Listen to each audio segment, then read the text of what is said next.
Victoria Hale stood frozen at her daughter's grave, her $1,000 heels sinking into morning dew. But she wasn't alone. A janitor knelt before the headstone, weeping openly, while a small girl with impossibly familiar sapphire eyes placed wildflowers on the granite.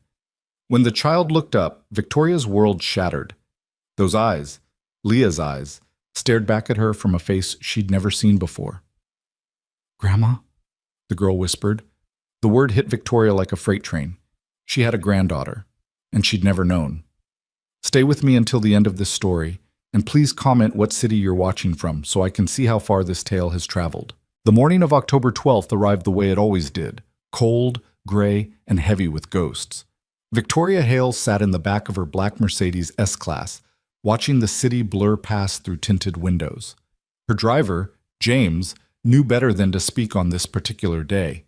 He'd worked for her for 15 years, long enough to recognize the tight set of her jaw, the way her fingers gripped her Hermes clutch like a lifeline, the distant look in her steel-gray eyes that said she was already somewhere else entirely. Greenwood Cemetery spread across the hillside like a peaceful city of the dead, its wrought iron gates opening to receive her the same way they had every year for the past decade. Victoria stepped out of the car, her Louboutins clicking against the cobblestone path with mechanical precision.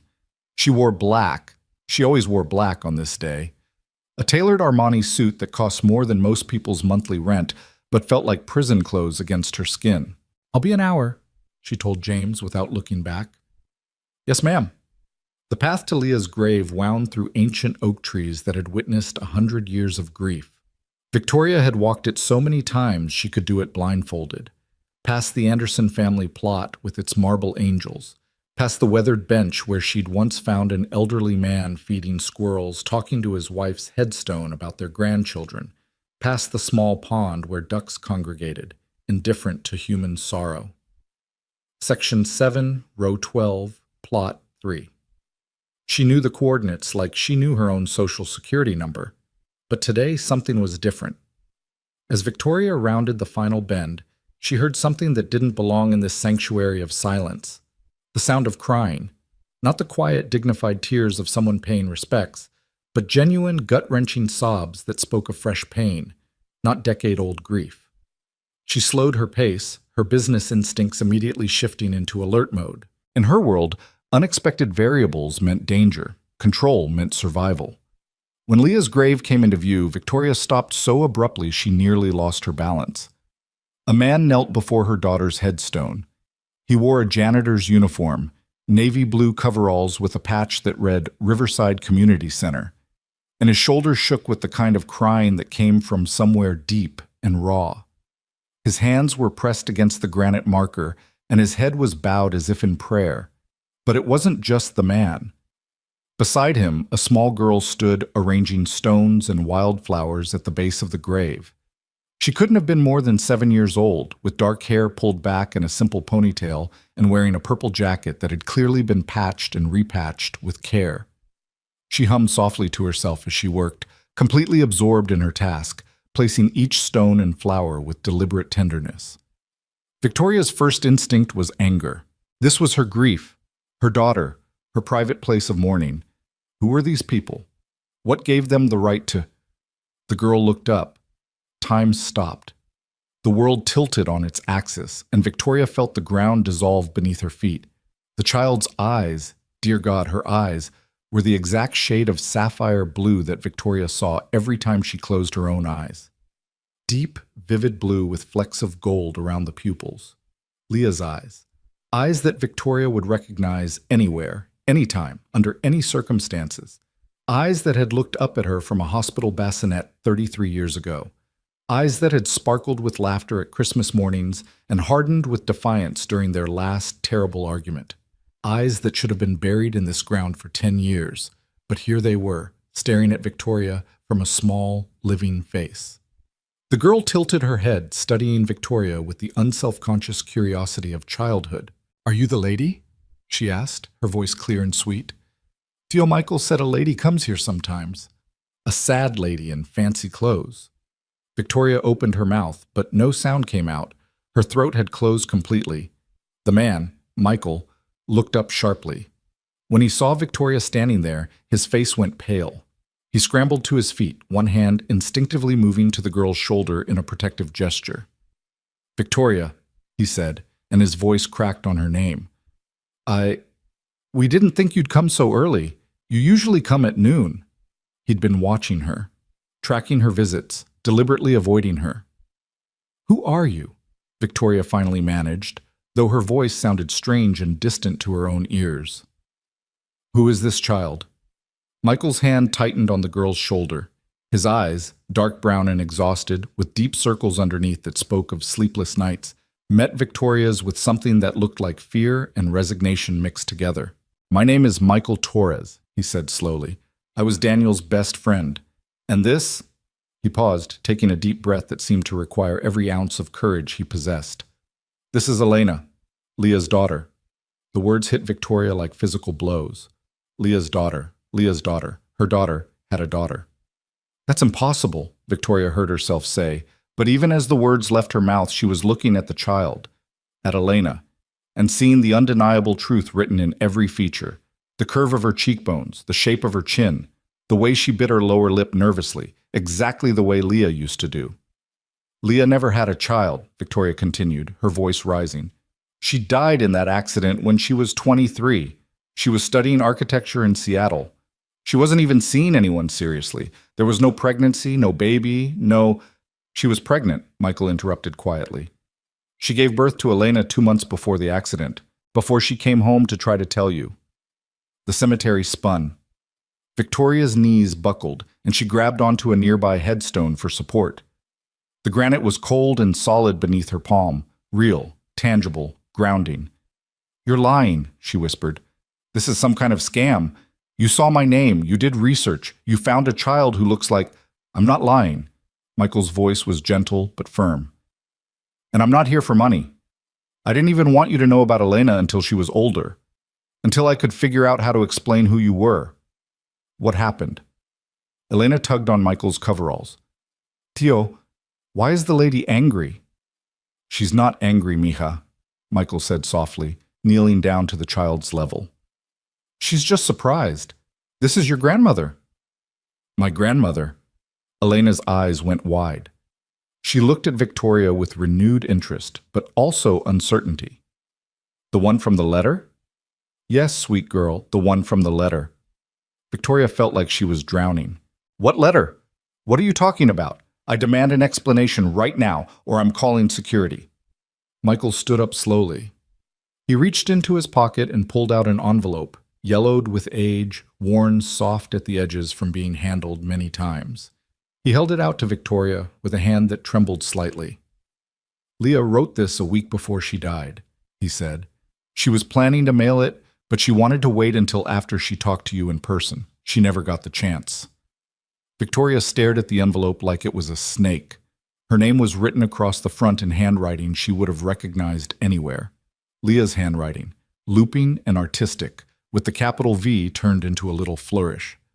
"I don't understand," Victoria said, but she took the letter.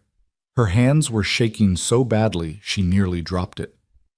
"None of this makes sense. Leah would have told me if she was pregnant. We talked every week. But even as she said it, Victoria knew it wasn't true. They hadn't really talked. Victoria had talked at Leah during their weekly phone calls, filling the space with updates about the company, questions about grades and career plans, barely pausing for answers. And Leah had grown quieter and quieter, until their conversations became perfunctory exchanges that left Victoria feeling vaguely dissatisfied but too busy to examine why. "She tried to tell you," Michael said quietly. "Multiple times. But you were always on your way to a meeting or about to board a plane. And she was scared." "Scared? Of what? I'm her mother. Would you have accepted Daniel?" Michael's question was soft but cut like a knife. A carpenter from Brooklyn who never went to college? A man who made Leah laugh but couldn't offer her the life you'd planned for her? Victoria's silence was answer enough. Michael sighed. Leah loved him, more than I've ever seen anyone love anyone, and he loved her back the same way.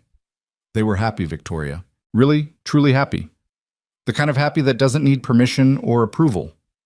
Then where is he? Victoria demanded, her voice sharp with defensive anger. If he loved her so much, where is this Daniel now? Why aren't you with your father? She asked Elena directly. The girl's face crumpled. Papa went to heaven, she said, her voice barely above a whisper. Same as Mama. Victoria felt like she'd been slapped.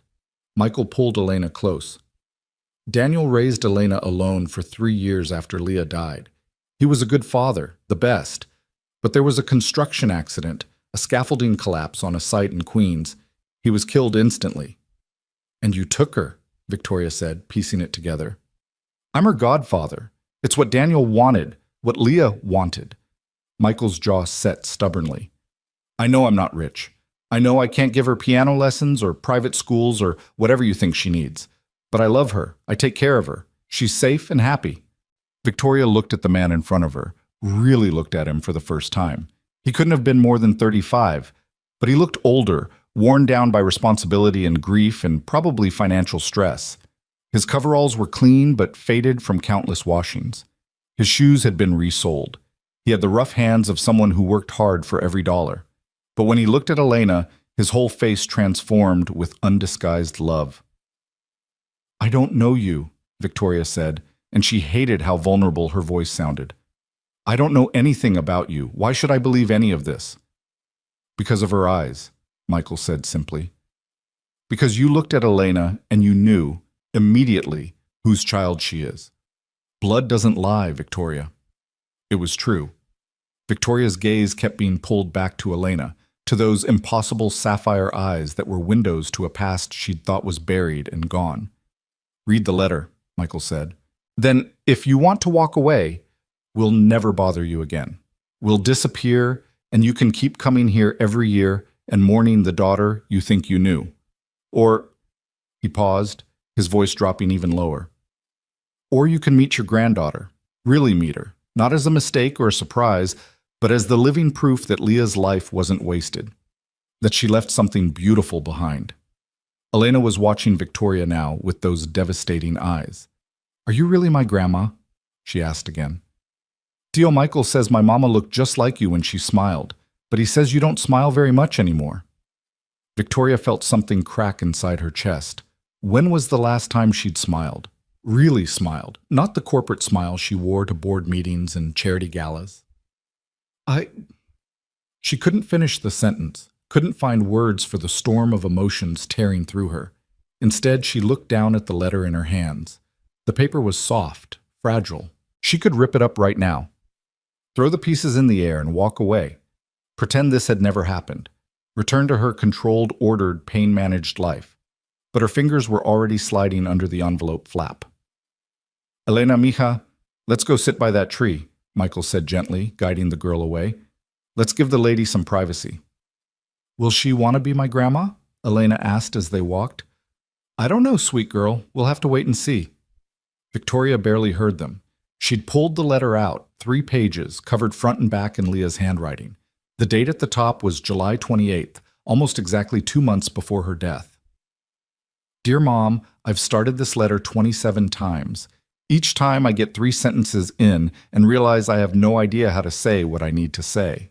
How do you tell your mother, the woman who built an empire, who never met a challenge she couldn't conquer, that her daughter fell in love with exactly the kind of man she always warned me against? His name is Daniel Ruiz. He's a carpenter. He builds things with his hands, beautiful things, practical things. He built the crib our daughter sleeps in. Yes, Mom, I have a daughter. Her name is Elena Victoria Ruiz, and she just turned 2 months old, and she has your eyes. I know what you're thinking. You're thinking I threw away my education, my future, my potential. You're thinking about the architecture degree I didn't finish, the internships at prestigious firms I turned down. You're thinking I'm making the same mistake you always feared I'd make. But here's what you don't know. Daniel makes me laugh, real laughs, not the polite kind I learned to do at your charity dinners. He sees me. Not my last name, not my trust fund, not my potential value to Hale Global. Just me. Leah, the girl who likes to draw buildings on napkins and can't cook to save her life and cries at stupid commercials. He proposed to me in a park in Red Hook. There was no fancy restaurant, no quartet playing in the background. Just him, and a ring he spent 3 months saving for, and words that came straight from his heart. He said he wanted to build a life with me. Build it with his own two hands. And I said yes, Mom. I said yes because I finally understood what happiness feels like. I wanted to tell you about the pregnancy, but you were in Tokyo, then Shanghai, then Frankfurt, and every time we talked, you were between meetings or about to catch a flight. I tried, Mom. I really tried. But eventually, I realized you weren't going to slow down long enough to hear me, so I'm writing this letter instead. And I'm going to put it in the mail, and then I'm going to drive home to Greenwood and tell you everything in person. I'm bringing Elena with me. She should meet her grandmother, and Daniel will come too, if you'll agree to meet him, to give him a chance. I know he's not what you wanted for me. He doesn't have an MBA or a portfolio or connections in high places, but he has character, Mom, integrity, kindness. All the things you taught me to value, but somehow forgot to prioritize when you were building your empire. I'm not angry at you. I want you to know that. I'm not writing this as some kind of rebellion or judgment. I miss you, Mom. Not CEO Victoria Hale, not the woman whose photo appears in Forbes and Wall Street Journal. Just you, my mom, the woman who used to let me fall asleep in her lap while she read quarterly reports, the woman who taught me that the most important thing in life was to build something that lasts. Well, I built something that lasts. I built a family, and I want you to be part of it. Elena has your eyes and your stubborn chin. She grabs my finger with this fierce grip, like she's already ready to take on the world. You'd love her, Mom, if you just give yourself permission to. I'll be home on October 15th, Saturday afternoon. I'll come to the house. And I'm hoping, God, I'm hoping so hard that you'll open the door, that you'll look at your granddaughter, that you'll see what I see, a chance to do things differently, to not let work consume everything, to remember that all the money and power in the world doesn't mean anything if you don't have people to share it with. I love you, Mom. I always have, even when you made it hard, even when your priorities hurt. I love you. Please don't let fear keep you from knowing Elena. She's already the best thing I've ever done, and she deserves to know her grandmother. The real you, not the polished version in designer suits. Love always, Leah, P.S. Elena laughed for the first time yesterday, a real belly-shaking baby laugh. Daniel made funny faces for 20 minutes straight to keep it going. I wish you could have been there. I wish you could be here for all of it. The letter fell from Victoria's hands. October 15th, Saturday afternoon. That had been the day of the emergency board meeting. The merger with Kensington Industries that Victoria had been negotiating for 8 months was about to fall through. She'd spent 18 hours at the office, fielding calls, revising contracts, threatening lawsuits. Leah had never showed up. Victoria remembered being briefly annoyed. Leah had called and said she was coming home, but then there was radio silence. Victoria had been too busy to follow up, too consumed with saving the merger to wonder why her daughter hadn't arrived.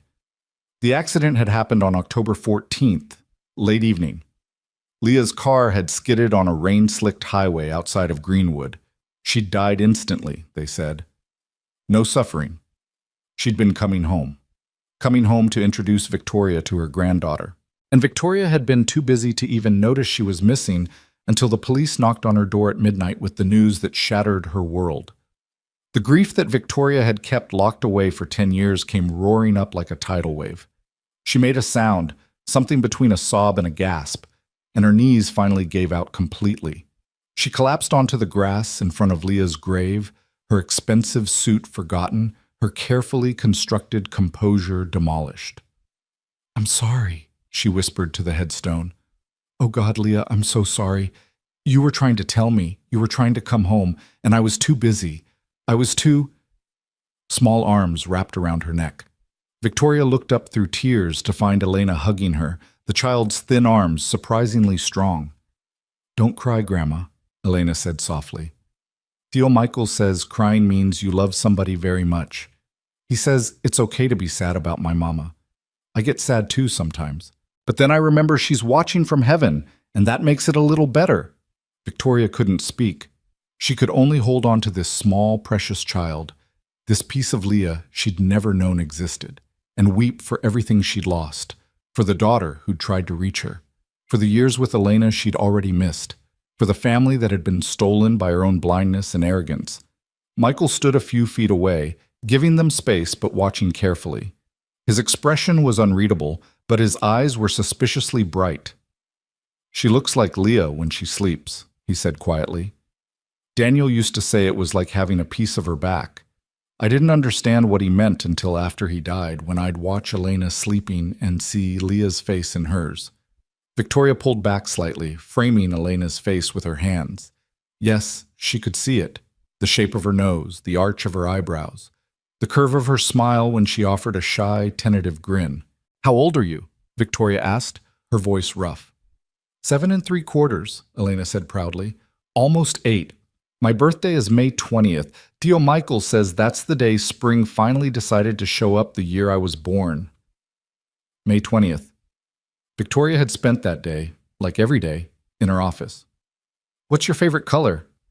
It was an inane question, but Victoria's brain was struggling to function.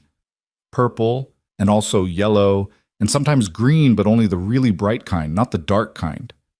Favorite food? Tio Michael's rice and beans, and ice cream, chocolate ice cream with rainbow sprinkles. Favorite book? Elena's face lit up. Charlotte's Web. Have you read it? It's about this pig named Wilbur and a spider named Charlotte, and Charlotte writes messages in her web to save Wilbur's life. Tio Michael reads it to me before bed. We've read it 5 times already. Victoria's heart clenched. Your mother loved that book. I used to read it to her when she was your age. Really? Elena's eyes went wide. Did she cry at the end too? Because I always cry when Charlotte dies, even though I know it's coming. Tio Michael says it's okay to cry at books. She cried every single time, Victoria said, and managed a watery smile.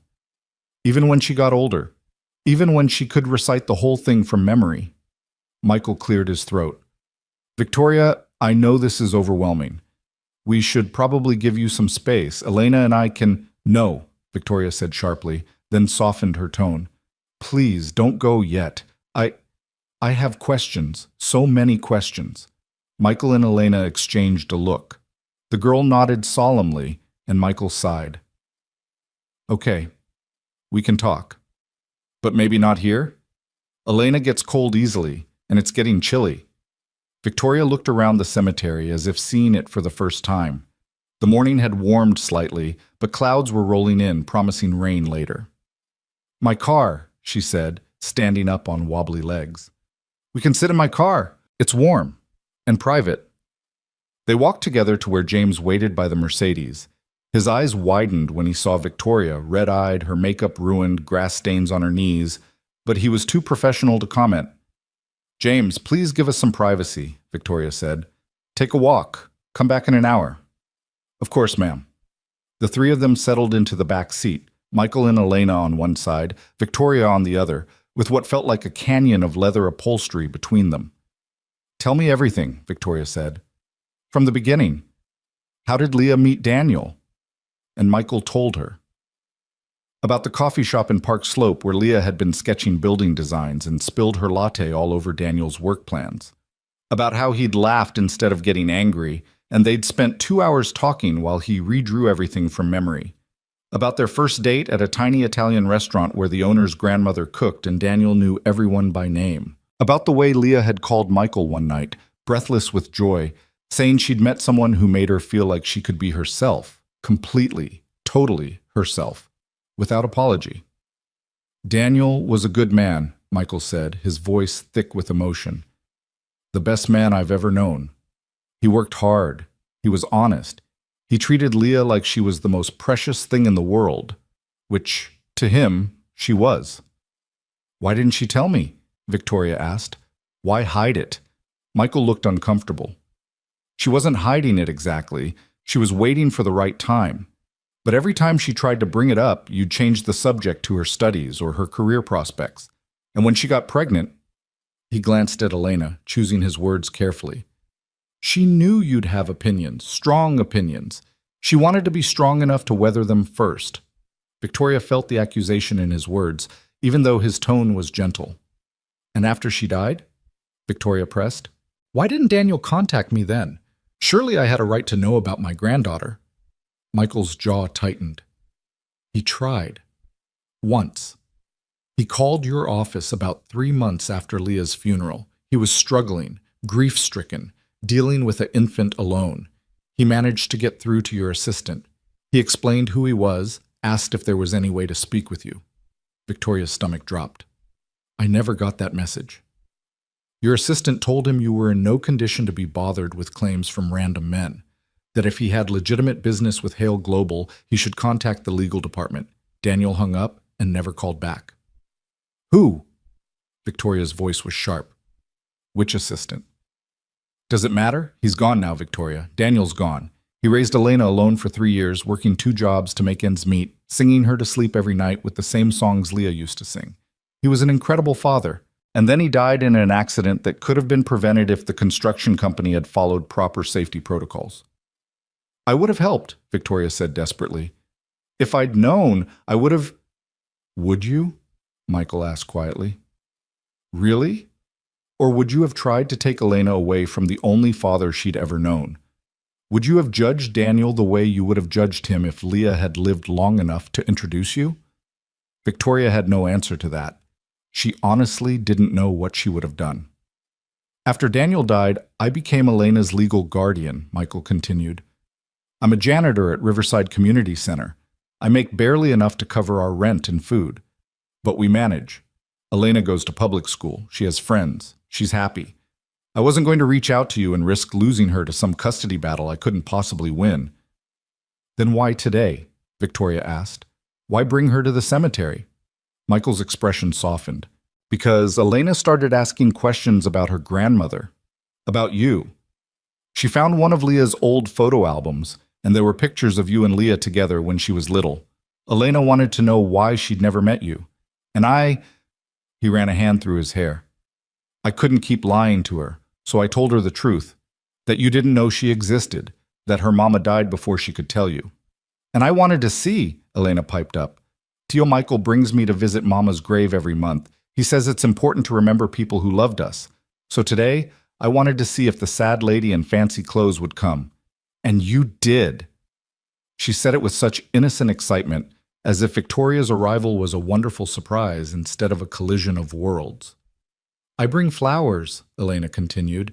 See, we picked them from Mrs. Chen's garden. She's our neighbor, and she lets me pick flowers as long as I ask first. Do you bring flowers for Mama too? Victoria realized with a stab of shame that she never brought flowers. She came. She stood. She mourned. She left. She'd never thought to bring anything tangible, any offering of love. No, she admitted quietly. I don't. That's okay, Elena said generously. You can share mine. And just like that, Victoria felt something in her chest crack open, something that had been locked tight for a decade. Elena, she said carefully, would you like to have lunch with me sometime? Maybe this week? The girl looked to Michael for permission. He hesitated, clearly torn. Please, Victoria added, and she wasn't above begging, not for this. I'm not trying to take her from you. I need to know her. I need to not have lost everything. Michael studied her for a long moment. Then slowly, he nodded. Lunch. In a public place, and I come with her. Of course. And if at any point she wants to leave, we leave. No questions. Agreed. Okay then. Michael pulled out a phone, an old model, probably prepaid, and they exchanged numbers with the formality of 2 nations negotiating a treaty. As they climbed out of the car, Elena reached up and took Victoria's hand. The small fingers were sticky with something, probably candy, and warm and utterly trusting. I'm glad I met you, Grandma, she said. Tio Michael was worried you'd be mean, but you're not mean. You're just sad. That's different. Victoria looked down at this wise, strange, perfect child. Yes, she whispered. That's exactly right. I'm just sad. But maybe, she thought as she watched Michael and Elena walk away, hands swinging between them, maybe she didn't have to be sad forever. Maybe Leah had left her one final gift, a chance at redemption, a chance to finally get it right. Victoria sat in her office on the 47th floor of Hale Global headquarters, staring at her phone like it was a live grenade. 3 days had passed since the cemetery, and she'd picked up the device at least 50 times, only to set it back down without calling. What did you say to a 7-year-old granddaughter you'd never known existed? How did you bridge a gap that wide? Her assistant Margaret knocked softly before entering. Mrs. Hale, the Singapore team is waiting for your call. They've been holding for 10 minutes. Cancel it, Victoria said without looking up. Margaret's eyebrows shot up. In 15 years of working together, Victoria had never canceled a call. Ma'am, this is the Tanaka deal. You've been working on it for... I said cancel it, Margaret. Reschedule for tomorrow. Of course. Margaret retreated quickly, clearly alarmed.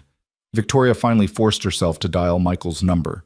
He answered on the third ring, slightly out of breath. Hello? It's Victoria. Victoria Hale. Is this a good time? There was a pause, then what sounded like a door closing. Yeah, hold on, I'm at work. Let me step outside. She heard traffic noise, the distant sound of a siren. Okay, Michael said. I can talk now. What's up? What's up? As if they were old friends catching up, not two strangers bound together by grief and a child. I'd like to have that lunch, Victoria said. With Elena, tomorrow if possible, Saturday. Tomorrow? Michael sounded surprised. That's fast. I've already waited 7 years too long. I don't want to waste any more time. Another pause. Victoria could almost hear him thinking, weighing, deciding whether to trust her. Okay, he said finally, but somewhere casual. Elena gets uncomfortable in fancy restaurants. There's a diner in Brooklyn, near our place, Lou's Kitchen. You know it? Victoria, who hadn't set foot in a diner in probably 20 years, said, I'll find it. What time? Noon. And Victoria, dress normal, please. Elena's already nervous about this. Normal, Victoria repeated, looking down at her Chanel suit. Right. After they hung up, she sat for a long moment. Then she did something she hadn't done in years. She left work early. The next morning, Victoria stood in her walk-in closet, a space the size of most people's bedrooms, filled with designer clothes, organized by color and season, and realized she had absolutely nothing normal to wear. Everything was designer. Everything was expensive. Everything screamed corporate power or old money elegance. Finally, she settled on a pair of dark jeans she'd bought 2 years ago for a photo shoot and never worn, paired with a simple cashmere sweater. She stared at herself in the mirror. Without the armor of her suits, she looked smaller somehow, older, more vulnerable. She left her jewelry in the safe except for the simple gold chain Leah had given her for her 40th birthday, the one that said, Mom, in delicate script. James drove her to Brooklyn, navigating through neighborhoods that grew progressively less polished as they traveled. The buildings here were brick and concrete, covered in graffiti that ranged from vandalism to genuine art. Corner stores had signs in Spanish and Arabic. Kids played on stoops, and old men sat on folding chairs arguing about baseball. Lou's Kitchen was wedged between a laundromat and a bodega, its faded sign promising best breakfast in Brooklyn. Through the smudged windows, Victoria could see red vinyl booths and a counter where a massive man with tattoos covering both arms flipped eggs on a griddle. Michael and Elena were already there, sitting in a booth near the back. Elena wore a yellow dress that looked homemade, carefully pressed, but with the hem let down twice. Michael had traded his janitor's uniform for jeans and a flannel shirt, but he still had that bone-tired look around his eyes. They both looked up when Victoria entered, and she saw Elena's face brighten with something that might have been hope or might have been simple curiosity. You came, Elena said as Victoria approached. Tio Michael said you might be too busy. I'll never be too busy for you, Victoria said, and meant it. She slid into the booth across from them, feeling absurdly out of place but determined not to show it. A waitress appeared, chomping gum and holding a coffee pot. You want coffee, hun? Please? What about you, sweetheart? She asked Elena. Your usual? Yes, please, with extra whipped cream. The waitress winked. You got it, baby girl. After she left, Victoria said, You come here often? Every Saturday, Michael said. It's our tradition. Elena gets her special hot chocolate and I get the breakfast special. Lou, the owner, he's good people, gave me free meals for a month after Daniel died when money was really tight. He makes the best pancakes in the whole world, Elena added solemnly. Even better than Tio Michael's, but don't tell him that. I already know, mija, Michael said with a small smile. I've accepted my defeat. Watching them together, the easy affection, the inside jokes, the way Elena leaned into Michael's side like a bird seeking shelter, Victoria felt a pang of something that might have been jealousy or might have been grief. This was what family looked like, real family, not the formal, scheduled interactions she'd had with Leah in those final years. So, Elena said, folding her hands on the table like a tiny adult. What should I call you? Tio Michael says you're my grandma, but is there a special name? My friend Jasmine calls her grandma Nana, and Marcus calls his Gigi.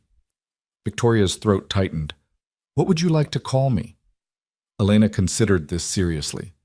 What did my mama call you? She called me Mom. But before that, when she was very small, she called me Mama. What about Grandma Victoria? That way it's both. That would be perfect. The waitress returned with Elena's hot chocolate, an enormous mug topped with a mountain of whipped cream and rainbow sprinkles, and coffee for the adults. Victoria watched as Elena carefully spooned whipped cream into her mouth, savoring each bite with an expression of pure bliss. Tio Michael says you're very rich, Elena said suddenly. Is that true? Elena, Michael said, his face flushing. We talked about this. You can't just... It's all right, Victoria interrupted. Yes, I have money, quite a lot of it. How much? Elena! No, it's okay. Victoria considered how to answer. Enough that I don't have to worry about bills or groceries or rent. Enough that I could buy almost anything I want. Elena processed this, sipping her hot chocolate. But you're still sad, so money doesn't fix everything, huh? Out of the mouths of babes, Victoria thought. No, sweetheart, money doesn't fix everything. That's what Tio Michael says, too. He says the best things in life are free, like hugs and stories and watching the sunset from the roof of our building. Your uncle is a smart man. Michael looked surprised by the compliment, then guarded, as if waiting for the catch. Their food arrived, pancakes for Elena, eggs and toast for Michael, and a Greek salad for Victoria. She watched as Michael automatically cut Elena's pancakes into bite-sized pieces, poured exactly the right amount of syrup, and reminded her to eat her strawberries too, not just the pancakes. So, Grandma Victoria, Elena said between bites, do you have a job? I run a company, Hale Global. We do business all over the world. What kind of business? We invest in other companies, help them grow and become successful. Elena nodded thoughtfully. Like planting seeds and helping them grow into big trees? Victoria blinked. That's actually a perfect way to describe it. My mama wanted to build buildings, Elena said. Tio Michael has pictures of the buildings she designed. They're so pretty. She drew one that looked like a flower growing out of the ground. I remember that one, Victoria said softly. She drew it when she was 16. I still have the original sketch in my office. Really? Elena's eyes went wide. Can I see it sometime? Of course, anytime you want. They fell into a rhythm then, the conversation flowing more naturally. Elena talked about school, about her teacher Mrs. Patterson, who let her help feed the class hamster, about her best friend Zara, who could do a handstand for 30 seconds. Michael interjected occasionally, adding details or gently steering Elena away from topics he clearly felt were too personal too soon. But Victoria wanted to know everything. What books did Elena like? What was her favorite subject? Did she play any sports? What did she want to be when she grew up? The answers painted a picture of a bright, creative, loving child who had endured more loss than any 7-year-old should face, but who somehow remained luminously hopeful. I want to be a veterinarian, Elena announced. Or maybe an artist. Or maybe both. Tio Michael says I can be anything I work hard at. He's right, Victoria said, then hesitated before adding, your mother wanted to be an architect, but when she was your age, she wanted to be a marine biologist. She was obsessed with dolphins. Really? Elena practically bounced in her seat. I love dolphins. Did she ever see real ones? We went to Florida one summer. She was 9. We took a boat tour and a pod of dolphins swam right alongside us. She cried she was so happy. Michael was watching Victoria carefully, and she could read the question in his eyes. Why are you here? What do you want from us? Fair questions. She wasn't entirely sure herself. After they finished eating, Elena asked if they could go to the park. "There's one just 2 blocks away," she told Victoria. "It has the best swings, and Tio Michael pushes me really, really high. If your uncle doesn't mind, I'd love to see this park." Michael nodded slowly. "Yeah, okay, but we can't stay too long. I have to work the evening shift tonight." The park was small and worn, sandwiched between apartment buildings with laundry hanging from fire escapes. The equipment was old but well-maintained, and it was full of families, kids shrieking with laughter, parents chatting in clusters, teenagers playing basketball on a cracked court. Elena made a beeline for the swings, her yellow dress fluttering behind her. Michael followed at a more sedate pace, and Victoria walked beside him. "She likes you," Michael said quietly. "That's good. I was worried she'd be scared." "And you?" Victoria asked. "Are you still scared?" He glanced at her, then away. "Yeah, I'm terrified. You have more money than God and probably lawyers to match. If you wanted to take her from me, I couldn't stop you." "I don't want to take her from you," Victoria said. "You love her. That's obvious. And she loves you back. I'm not interested in destroying that." "Then what do you want?" Victoria watched Elena drag her feet to stop the swing, then yell for Michael to push her. "I want to know my granddaughter. I want to be part of her life. I want—" She paused, struggling to articulate something she barely understood herself. "I want to not be the sad lady in fancy clothes who shows up once a year at a grave. I want to be a real person to her, someone who matters." Michael studied her for a long moment. "That's going to take time. Trust. You can't just show up and expect to be family because of DNA." "I know. And if you hurt her, if you decide this is too much work or too uncomfortable and you bail, I will never forgive you." The threat was delivered quietly but with absolute conviction. Victoria respected him for it. "I won't bail," she said. "I already lost my daughter because I was too busy, too focused on things that didn't matter. I won't make that mistake again." They reached the swings, and Michael began pushing Elena, who squealed with delight each time she soared higher. Victoria stood to the side, watching, trying to memorize every detail. The sound of Elena's laughter, the way her hair flew behind her, the absolute trust on her face as Michael caught the swing and pushed again. "Grandma Victoria, do you want to try?" Elena called out.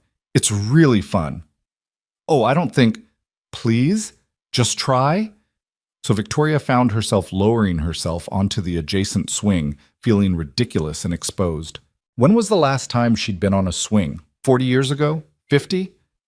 "Hold on tight," Elena instructed, "and lean back when you go forward, lean forward when you go back. That's how you go higher." Victoria pushed off tentatively, barely moving. Elena giggled. "Like this!" She demonstrated, pumping her legs with exaggerated movements. Slowly, awkwardly, Victoria began to swing higher.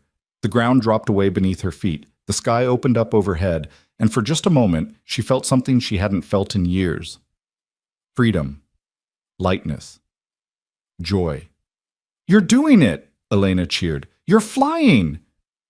Flying. Yes, that's what it felt like. Like she'd been earthbound for decades and had suddenly remembered she had wings. When they finally stopped, both breathing hard and laughing, Elena reached over and grabbed Victoria's hand. "That was fun, wasn't it?" "It was," Victoria admitted. "It really was." They stayed at the park for another hour. Victoria pushed Elena on the swings. They played on the seesaw, Elena's slight weight barely balancing Victoria's. They drew pictures with chalk on the basketball court. Elena drew her family, herself, Michael, and Mama and Papa in heaven. And Victoria drew a wonky flower that made Elena laugh. The sun was setting when Michael finally said they needed to go. He had to get home, shower, and head to work. "Can we do this again?" Elena asked Victoria as they walked back toward Lou's kitchen where James waited with the car. "Next Saturday?" Victoria felt her heart clench. "I would love that, if it's okay with your uncle." Michael nodded, though he still looked cautious. "Yeah, same time, same place." "Actually," Victoria said carefully, "I was wondering if maybe you'd both like to come to my house next time. I have a pool and a garden and plenty of space to run around. Elena could swim, if she likes swimming." Elena's eyes went wide. "You have a pool? A real pool?" "I do." Tio Michael, can we, please? Michael's expression shuddered. I don't think that's a good idea. Not yet. Why not? Elena asked. Because he struggled to find words that wouldn't hurt or confuse her. Because we're still getting to know each other. Let's take it slow, okay, mija? Elena looked disappointed but nodded. Okay. Victoria understood. Michael didn't trust her yet. Didn't trust that she wouldn't use her wealth and power as a weapon. And given what she knew about herself, about how she'd operated in the business world for decades, she couldn't entirely blame him. Saturday at Lou's it is, she said. Same time. As she watched them walk away, Michael's hand protective on Elena's shoulder, Elena skipping every few steps, Victoria felt the weight of everything she'd lost pressed down on her like a physical force. She'd spent decades building an empire while her family crumbled around her. She'd prioritized quarterly earnings over quality time, board meetings over bedtime stories. She'd become exactly what the business world rewarded: ruthless, focused, unstoppable. And in the process, she'd lost sight of why any of it mattered. Leah had tried to tell her. In that letter, in those last desperate attempts to reach her mother, she'd laid it all out. You taught me that the most important thing in life was to build something that lasts, Leah had written. Well, I built something that lasts. I built a family. Victoria climbed into the back of her Mercedes, and James pulled smoothly into traffic. Home, ma'am? He asked. Victoria almost said yes. Then she heard herself say, No, take me to the Hale estate in Greenwood, to the house where my daughter grew up. James's eyes flickered to the rear-view mirror, surprised, but he simply nodded. Yes, ma'am. The Hale estate sat on 3 acres of prime Connecticut real estate, a sprawling colonial that Victoria had purchased when Leah was 5. After her daughter's death, Victoria couldn't bear to be there, so she'd closed it up. She had staff check on it monthly, maintain the grounds, keep it from falling into disrepair, but she hadn't set foot inside in 10 years. The gates opened at her approach, recognizing her car. The house loomed in the twilight, dark and silent and full of ghosts. Victoria let herself in, her footsteps echoing in the marble foyer. She didn't turn on the main lights, just used her phone's flashlight to navigate the familiar hallways. Leah's room was on the 2nd floor, overlooking the garden. Victoria pushed open the door and stepped into a time capsule. Everything was exactly as Leah had left it. The bed with its purple comforter, the desk covered in sketch pads and colored pencils, the bookshelf crammed with novels and architecture magazines, the walls plastered with photos and postcards and ribbons from various competitions. Victoria sank onto the bed, and that's when she noticed the box. It was tucked under the desk, partially hidden by a drape of fabric. A simple cardboard box with Daniel written on the side in Leah's handwriting. With trembling hands, Victoria pulled it out and opened it. Inside were pieces of a life she'd never known about. Photos of Leah and a young man, Daniel, she presumed, laughing together. At a beach. At a street fair. In what looked like a tiny apartment with mismatched furniture and genuine happiness radiating from every image. There were ticket stubs from movies and concerts, a pressed flower, a small velvet box containing a simple engagement ring, and underneath it all, a photo album. Victoria opened it with reverent care. The first page showed Leah, visibly pregnant, glowing with joy. Daniel's hand rested on her swollen belly, his face pressed close to hers. The caption read, Week 32, almost time to meet our miracle. She turned the pages, watching Leah's pregnancy progress. Then the hospital photos. Leah exhausted but radiant, holding a tiny bundle with a shock of dark hair. Daniel beside her, looking at his daughter with such naked adoration it hurt to see. The photos continued. Elena at 1 day old, 1 week, 1 month, learning to hold her head up, her first smile, sitting up, crawling, walking. A whole life had unfolded, and Victoria had known nothing about it. She found a photo dated July 28th, the same day Leah had written the letter. In it, Leah held 2-month-old Elena, both of them looking at the camera. On the back, in Leah's handwriting, ready to go home, ready to introduce Mama to her granddaughter. Wish me luck. Victoria pressed the photo to her chest and wept. She wept for the daughter who'd been afraid to tell her about the man she loved. She wept for the son-in-law she'd never met, who'd clearly made Leah happier than Victoria had ever managed to. She wept for the grandchild she'd missed the first 7 years of. She wept for Daniel, raising Elena alone, trying to contact Victoria, and being turned away by an assistant who thought she was protecting her boss from inconvenience. But most of all, she wept for herself, for the person she'd become, for the emptiness of her perfectly controlled, perfectly successful, perfectly hollow life. When the tears finally stopped, Victoria stood up with new resolve. She couldn't change the past, couldn't bring Leah or Daniel back, couldn't reclaim those 7 lost years. But she could change what happened next. She could be the grandmother Elena deserved, the family member who showed up, who stayed, who chose people over profits and connection over control. She could, finally, do what Leah had asked in that letter. She could see what really mattered. Victoria pulled out her phone and called her secretary at home. "Margaret, I need you to clear my calendar." "For when?" "For Saturdays, every Saturday indefinitely. No meetings, no calls, no emergencies unless someone is literally dying." "Mrs. Hale, that's going to cause significant scheduling. I don't care, make it happen." "Yes, ma'am." Next, she called her lawyer. "Richard, I need you to set up a trust fund. For my granddaughter, Elena Ruiz, I want it fully funded but with conditions." "What kind of conditions?" "She can access it for education, medical expenses, and basic needs, but the bulk of it doesn't become available until she's 25.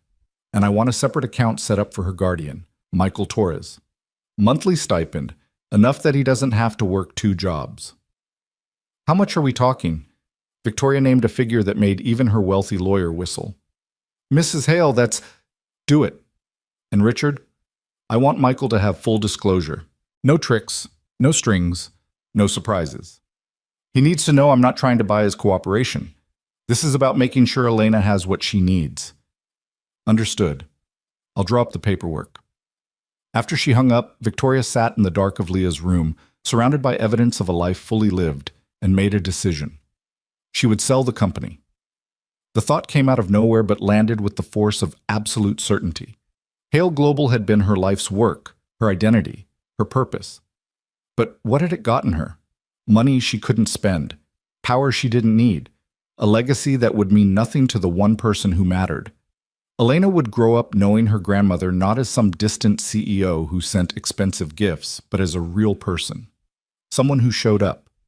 Someone who chose her. Victoria spent the night in Leah's room, surrounded by ghosts and memories and the faint scent of her daughter's perfume that still somehow lingered after all these years.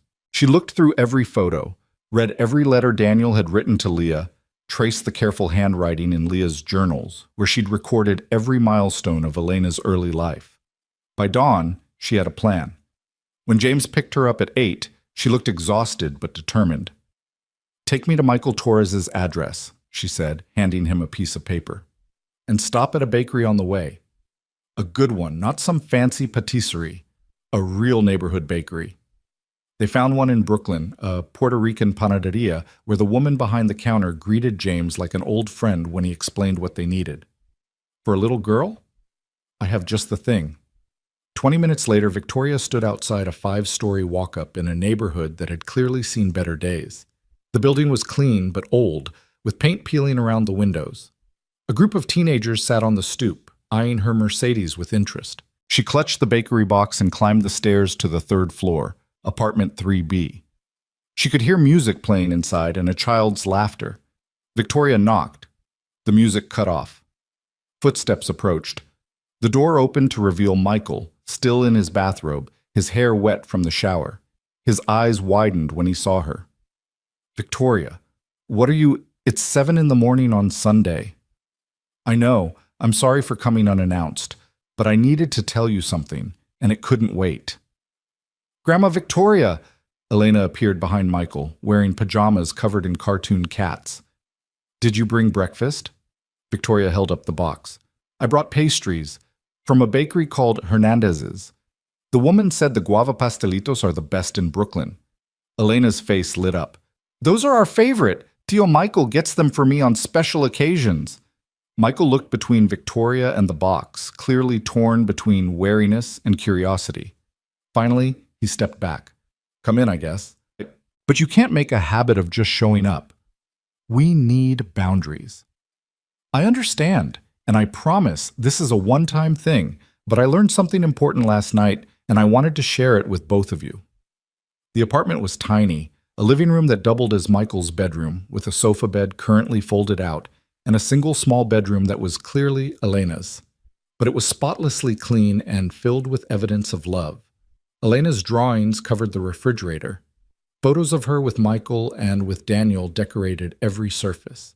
A bookshelf was crammed with library books and well-worn favorites. They sat at a small table near the window, and Victoria opened the box. Elena immediately grabbed a pastelito, biting into it with evident pleasure. "So, what couldn't wait?" Michael asked, pouring coffee for himself and Victoria.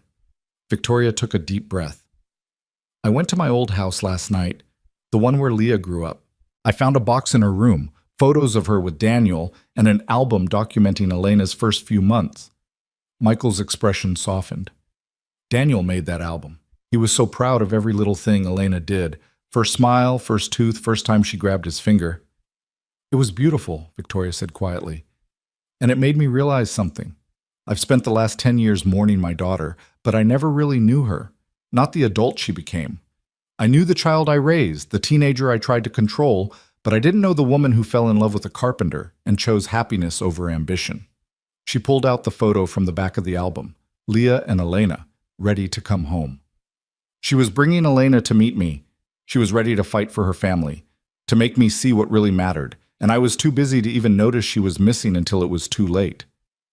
"Victoria, but," Michael started, but she held up a hand. "Let me finish. I can't change the past. I can't bring Leah back or meet Daniel or get those first 7 years with Elena, but I can change what happens now, so I'm making some changes." She explained about clearing her Saturdays, about the trust fund, about the stipend for Michael. His face went through a series of emotions: surprise, suspicion, anger. "I don't want your money," he said finally. "This isn't about you," Victoria said firmly. "It's about Elena, about making sure she has every opportunity, about making sure you don't have to choose between spending time with her and working enough to pay the bills. We're doing fine." "Are you?" Victoria gestured around the cramped apartment. "Michael, you work 2 jobs. Elena told me yesterday that sometimes you fall asleep during her bedtime stories because you're so tired. That's not fine. That's you killing yourself trying to do everything alone. So what? You're going to swoop in and save us? Make us your charity project?" Victoria met his angry gaze steadily. "No, I'm going to be Elena's grandmother, and part of that means making sure the people who love her have the support they need. You gave up everything to raise her. Let me help." "Why?" Michael demanded. "Why now? Where were you 3 years ago when Daniel died and I was trying to figure out how to take care of a toddler while working full-time? Where were you when Elena started kindergarten and I couldn't afford the school supplies? Where were you when she got sick last winter and I had to choose between her doctor's appointment and making rent?" The accusations hurt because they were true. "I wasn't there," Victoria said simply. "Because I didn't know, and yes, I should have known. If I'd been a better mother, Leah wouldn't have been afraid to tell me about her pregnancy. If I'd made myself available, Daniel might have tried harder to reach me. If I'd prioritized family over work, none of this would have happened. I own that. All of it." She leaned forward, her voice intense. "But I'm here now, and I'm not asking you to forget the past or forgive me for not being there. I'm just asking you to let me try, for Elena's sake, because she deserves a grandmother who shows up." Michael stared at her for a long moment. Then he looked at Elena, who'd been listening quietly while eating her second pastelito. "What do you think, mija?" he asked. "Do you want Grandma Victoria to be around more?" Elena nodded vigorously. "Yes, she's nice, and she's funny when she doesn't mean to be, and—" She paused, her little face serious. "And I think Mama would want us to be a family, all of us." Michael's eyes filled with tears. He rubbed them away roughly. "Okay," he said finally. "Okay, we can try this, but Victoria, I need you to understand something. Elena is not Leah. Being around her won't bring your daughter back." "I know," Victoria said softly, "but being around her might help me become the person my daughter wanted me to be." 3 weeks later, Victoria found herself doing something she never imagined she would do. She was sitting in a elementary school cafeteria on a hard plastic chair, surrounded by other parents and guardians, waiting for the second grade winter concert to begin. Michael sat beside her, looking almost as uncomfortable as she felt. He changed out of his work uniform into clean jeans and a button-down shirt, but his knee bounced nervously, and he kept checking his phone. "She's going to be fine," Victoria said quietly. "Elena told me she's been practicing her song every night." "I know, it's just, this is her first real performance. She's been so excited, but this morning she said her stomach hurt. What if she gets stage fright?" Victoria found herself smiling. "Then we'll applaud anyway, and tell her she was brave for trying." The past 3 weeks had been a revelation. True to her word, Victoria had kept every Saturday free. Sometimes they went to Lou's kitchen, sometimes to the park. Once, when it rained, they'd spent the afternoon in Victoria's penthouse apartment watching animated movies while Elena explained the plot points Victoria missed, and Michael dozed on the couch, finally getting the rest he desperately needed. Slowly, carefully, they were building something. Not quite a family yet, but the framework of one. The lights dimmed and the cafeteria full of fidgeting parents quieted. Mrs. Patterson, Elena's teacher, stepped to the front with a microphone that squealed feedback before settling. "Thank you all for coming to our winter celebration," she said warmly. "Our second graders have been working so hard, and they're excited to share what they've learned. Let's give them a big round of applause as they come out." The children filed onto the makeshift stage, a raised platform at the front of the cafeteria, in a chaotic line that barely resembled the orderly entrance they'd probably rehearsed. Victoria spotted Elena immediately. She wore the same yellow dress from that first lunch, but Victoria had noticed it had been carefully mended and pressed. The girl's eyes scanned the audience anxiously until she found them. When she did, her whole face transformed with relief and joy. Victoria waved, and Elena waved back so enthusiastically she nearly knocked over the boy standing next to her. The concert was exactly what one would expect from 7-year-olds. Sweet and slightly off-key, with some children forgetting lyrics and others singing at the wrong tempo. But when Elena's class performed "You Are My Sunshine," and Victoria heard her granddaughter's clear, confident voice rising above the others, something inside her chest cracked open even wider. She glanced at Michael and saw tears streaming down his face. He didn't bother to wipe them away. "Daniel should be here," he whispered. "He'd be so proud." Victoria reached over and squeezed his hand. "He knows. Somehow, he knows." After the concert, parents crowded around the stage to collect their children. Elena launched herself at Michael, who caught her and swung her around. "Did you see me? Did you hear me? I didn't forget any words." "You were perfect, Mija. Absolutely perfect." "What about you, Grandma Victoria? Did you like it?" Victoria knelt down to Elena's level, not caring that her expensive slacks were on the grimy cafeteria floor. "You were the best one up there. Your voice was so clear and beautiful." "Really? Because Marcus said I sang too loud, but Mrs. Patterson said there's no such thing as too loud when you're singing from your heart." "Mrs. Patterson is very wise." A woman approached them, smiling warmly. She had kind eyes and wore a cardigan covered in snowflakes. "You must be Elena's grandmother. She's been so excited about you coming. I'm Ann Patterson, her teacher." Victoria stood and shook her hand. "Victoria Hale. It's a pleasure to meet you. Elena is such a joy to have in class. Creative, curious, kind to her classmates. You should be very proud." "We are," Michael said, his hand protective on Elena's shoulder. Mrs. Patterson's expression shifted slightly, becoming more serious. "Could I speak with you both for a moment? Privately?" Michael and Victoria exchanged glances. "Elena, why don't you go show Grandma Victoria your classroom?" Michael suggested. "We'll be right there." "Okay. Come on, Grandma Victoria. I'll show you my desk and the hamster and everything." As Elena dragged Victoria toward the hallway, Victoria heard Mrs. Patterson say, "It's nothing terrible, I promise, but there have been some incidents I think you should know about." In the classroom, Elena chattered excitedly, showing Victoria her cubby with her name on it, her desk with the scratch marks she'd accidentally made with scissors, the reading corner where they got to sit on bean bags. But Victoria's mind was half on the conversation happening outside. When Michael and Mrs. Patterson finally entered, Michael's face was tight with worry. "What is it?" Victoria asked. Mrs. Patterson looked at Elena. "Sweetheart, could you go get your backpack from your cubby? Take your time." Once Elena was out of earshot, the teacher continued. Elena is doing wonderfully academically, but there have been some social challenges. Some of the other children have been asking questions about her family situation. Why she doesn't have a mom or dad. Why she lives with her uncle instead of her parents. Kids can be cruel, Michael said, his voice hard. They're not being deliberately mean, Mrs. Patterson said gently. They're just curious. But last week a boy named Tyler told Elena that she couldn't play house at recess because she didn't have a real family. It upset her quite a bit. Victoria felt anger surge through her.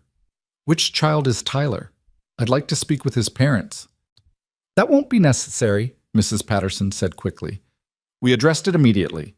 Tyler apologized, and we had a class discussion about different kinds of families. But I wanted you to know because Elena has been quieter since then, less willing to share in circle time. Michael crouched beside Elena's desk, his head in his hands. God, I thought we were past this. She went through a phase like this right after Daniel died. Stopped talking at school. Stopped making eye contact. What helped then? Victoria asked. Time, therapy, and a lot of reassurance that she was safe and loved. He looked up at Mrs. Patterson. Is she going to need more counseling? I think it would be beneficial. Not because there's anything wrong with Elena, but because she's processing some complex feelings, and having professional support can only help. After Mrs. Patterson left, they collected Elena and headed out to the parking lot. The girl was quiet now. The excitement from the concert faded. Elena, Victoria said carefully, Mrs. Patterson told us what happened at recess. With Tyler. Elena's face fell. I'm not supposed to talk about it. Mrs. Patterson said it's resolved. You're not in trouble, Michael said quickly. We just want to make sure you're okay. I'm fine. Mija, you can talk to us. About anything. Elena was silent for a long moment. Then, in a small voice, she said, Tyler said I'm an orphan. He said orphans don't have families, but I do have a family, right? I have you, Tio Michael, and now I have Grandma Victoria. That's a family. Victoria felt her heart break and mend simultaneously. Yes, sweetheart. That's absolutely a family. Then why did it make me so sad when he said it? Michael picked her up even though she was getting too big to be carried easily. Because words can hurt even when they're wrong. Tyler was wrong about you not having a family, but he was right that you're an orphan, and that's a hard thing. It's okay to be sad about it. I miss my papa, Elena whispered. I miss him so much sometimes I can't breathe. I know, baby. I miss him too. Victoria watched them, feeling like an intruder on an intimate moment of grief. But then Elena reached out a hand toward her. Grandma Victoria, did you know my papa? No, sweetheart. I never had the chance to meet him. But I've seen pictures, and Michael has told me stories. Your papa sounded like a wonderful man. He was the best papa in the whole world. He used to sing me songs in Spanish and make me pancakes shaped like animals and read me stories with funny voices. He loved you very much. Do you think he's with my mama in heaven? Victoria had never been particularly religious, but looking at this child's hopeful face, she said, Yes, I think they're together, watching over you. And I think they're proud of the brave, kind, smart girl you're becoming. That night, after dropping Michael and Elena back at their apartment, Victoria sat in her penthouse staring out at the Manhattan skyline. She'd spent decades in this apartment, but it had never felt like home. It was a showcase, a statement, a place to sleep between business trips. Every piece of furniture was designer, every surface pristine. There were no photos on the walls, no personal touches, nothing that suggested an actual human being lived here. She thought about Michael and Elena's cramped apartment with its mismatched furniture and cluttered surfaces. It was small and worn, but it was full of life, full of love. What had she built with all her success? Empty rooms and empty achievements? Her phone rang. She almost didn't answer, but the number was unfamiliar, and something made her pick up. Ms. Hale? This is Dr. Sarah Chen from Brooklyn Family Services. I'm calling about Elena Ruiz. Victoria's blood went cold. What's wrong? Is she hurt? No, nothing like that. I'm calling because Michael Torres listed you as an emergency contact. Elena had a bit of an episode at school today, and that was yesterday, the winter concert. Right, yes. Well, the school counselor referred the case to us. just as a precaution. We're not investigating anything, but we do require a home visit to ensure Elena's living situation is stable and appropriate." "When?" Victoria demanded. "Tomorrow afternoon, 2 o'clock. Mr. Torres has been notified." After she hung up, Victoria immediately called Michael. He answered on the first ring, sounding panicked. "Did they call you too?" he asked without preamble. "Yes. Michael, this is routine. They just want to make sure Elena is safe and cared for." "You don't understand. Last time they came, after Daniel died, they almost took her. Said I wasn't a suitable guardian. Single man, no stable income, no family support. I had to fight for months to keep her." "But you won." "Barely. And that was before—" He trailed off. "Before what?" "Before I lost my day job. The community center is cutting hours. I'm down to part-time. I've been picking up night shifts at a warehouse to make up the difference, but it's not enough. I'm 3 months behind on rent, Victoria. 3 months. The landlord gave me until the end of January, but that's only 5 weeks away." Victoria closed her eyes. "Why didn't you tell me?" "Because I don't want your money. I want to take care of Elena myself. I want to be enough." "Michael, accepting help doesn't make you less enough. It makes you smart." "Easy for you to say. You've never needed help from anyone." The accusation stung because it was true. Victoria had built her empire on self-sufficiency, on never being vulnerable, on never needing anything from anyone. "Let me come with you tomorrow," she said, "for the home visit. I'm listed as emergency contact now. I should be there." "Fine, whatever. Just don't make things worse." The next afternoon, Victoria arrived at Michael's apartment 15 minutes early. She'd dressed carefully, not in a business suit, but not too casual either. She needed to look responsible and stable without looking like she was trying too hard. Michael answered the door looking exhausted. "Elena's at school. I took a half day off to clean." Victoria looked around. The apartment was spotless, but there was no hiding how small it was, how worn the furniture was, how the bathroom door didn't quite close properly, and the kitchen window was cracked and covered with duct tape. "Michael," she said gently, "have you thought about the stipend I mentioned? The trust fund?" "I told you, I don't want it. This isn't about what you want. It's about what Elena needs, and right now she needs stability. She needs a home that isn't going to be taken away because you're too proud to accept help." Before he could respond, there was a knock at the door. Dr. Chen was a small, professional woman in her 40s with a kind but assessing gaze. She introduced herself and immediately began walking through the apartment, taking notes. "How long have you lived here?" she asked Michael. 4 years, since right after Daniel died." "And your current employment situation?" "I work at Riverside Community Center, part-time custodian, and I pick up night shifts at a warehouse in Queens." "How many hours per week total?" "Around 50, 55. Dr. Chen made a note. "And childcare while you're working nights?" Michael hesitated. "Mrs. Chen upstairs watches her. She's been our neighbor for years. She loves Elena." "Mrs. Chen is 83 years old," Dr. Chen said, consulting her notes, "according to our records. She's very sharp, very capable." "I'm sure she is. But 55-hour work weeks, an elderly neighbor providing overnight childcare, rent in arrears." Dr. Chen looked up. "Mr. Torres, I'm not here to judge you, but I need to ensure Elena is in a stable environment." "She is stable," Michael said desperately. "She's happy. She's thriving at school. Ask her teacher." We did. "Mrs. Patterson speaks very highly of Elena, but she also mentioned recent behavioral concerns, social withdrawal, comments from other children about Elena's family situation that caused distress." "Kids are mean. That's not my fault." "No one is saying it's your fault." Dr. Chen's voice softened. "But we need to consider what's best for Elena long term." Victoria had been silent until now, but she couldn't stay quiet anymore. "Dr. Chen, may I say something?" The social worker turned to her. "You're listed as emergency contact. Are you family?" "I'm Elena's grandmother. I only recently came back into her life." "Recently? How recently?" 3 weeks ago." Dr. Chen's expression became guarded. "I see. And where were you before that?" "I didn't know Elena existed. My daughter, Elena's mother, died before she could tell me about the pregnancy. But now I'm here, and I'm committed to supporting both Elena and Michael. Supporting how? Financially, emotionally, whatever they need. Ms. Hale, are you offering to take custody of Elena? What? No, Michael interjected.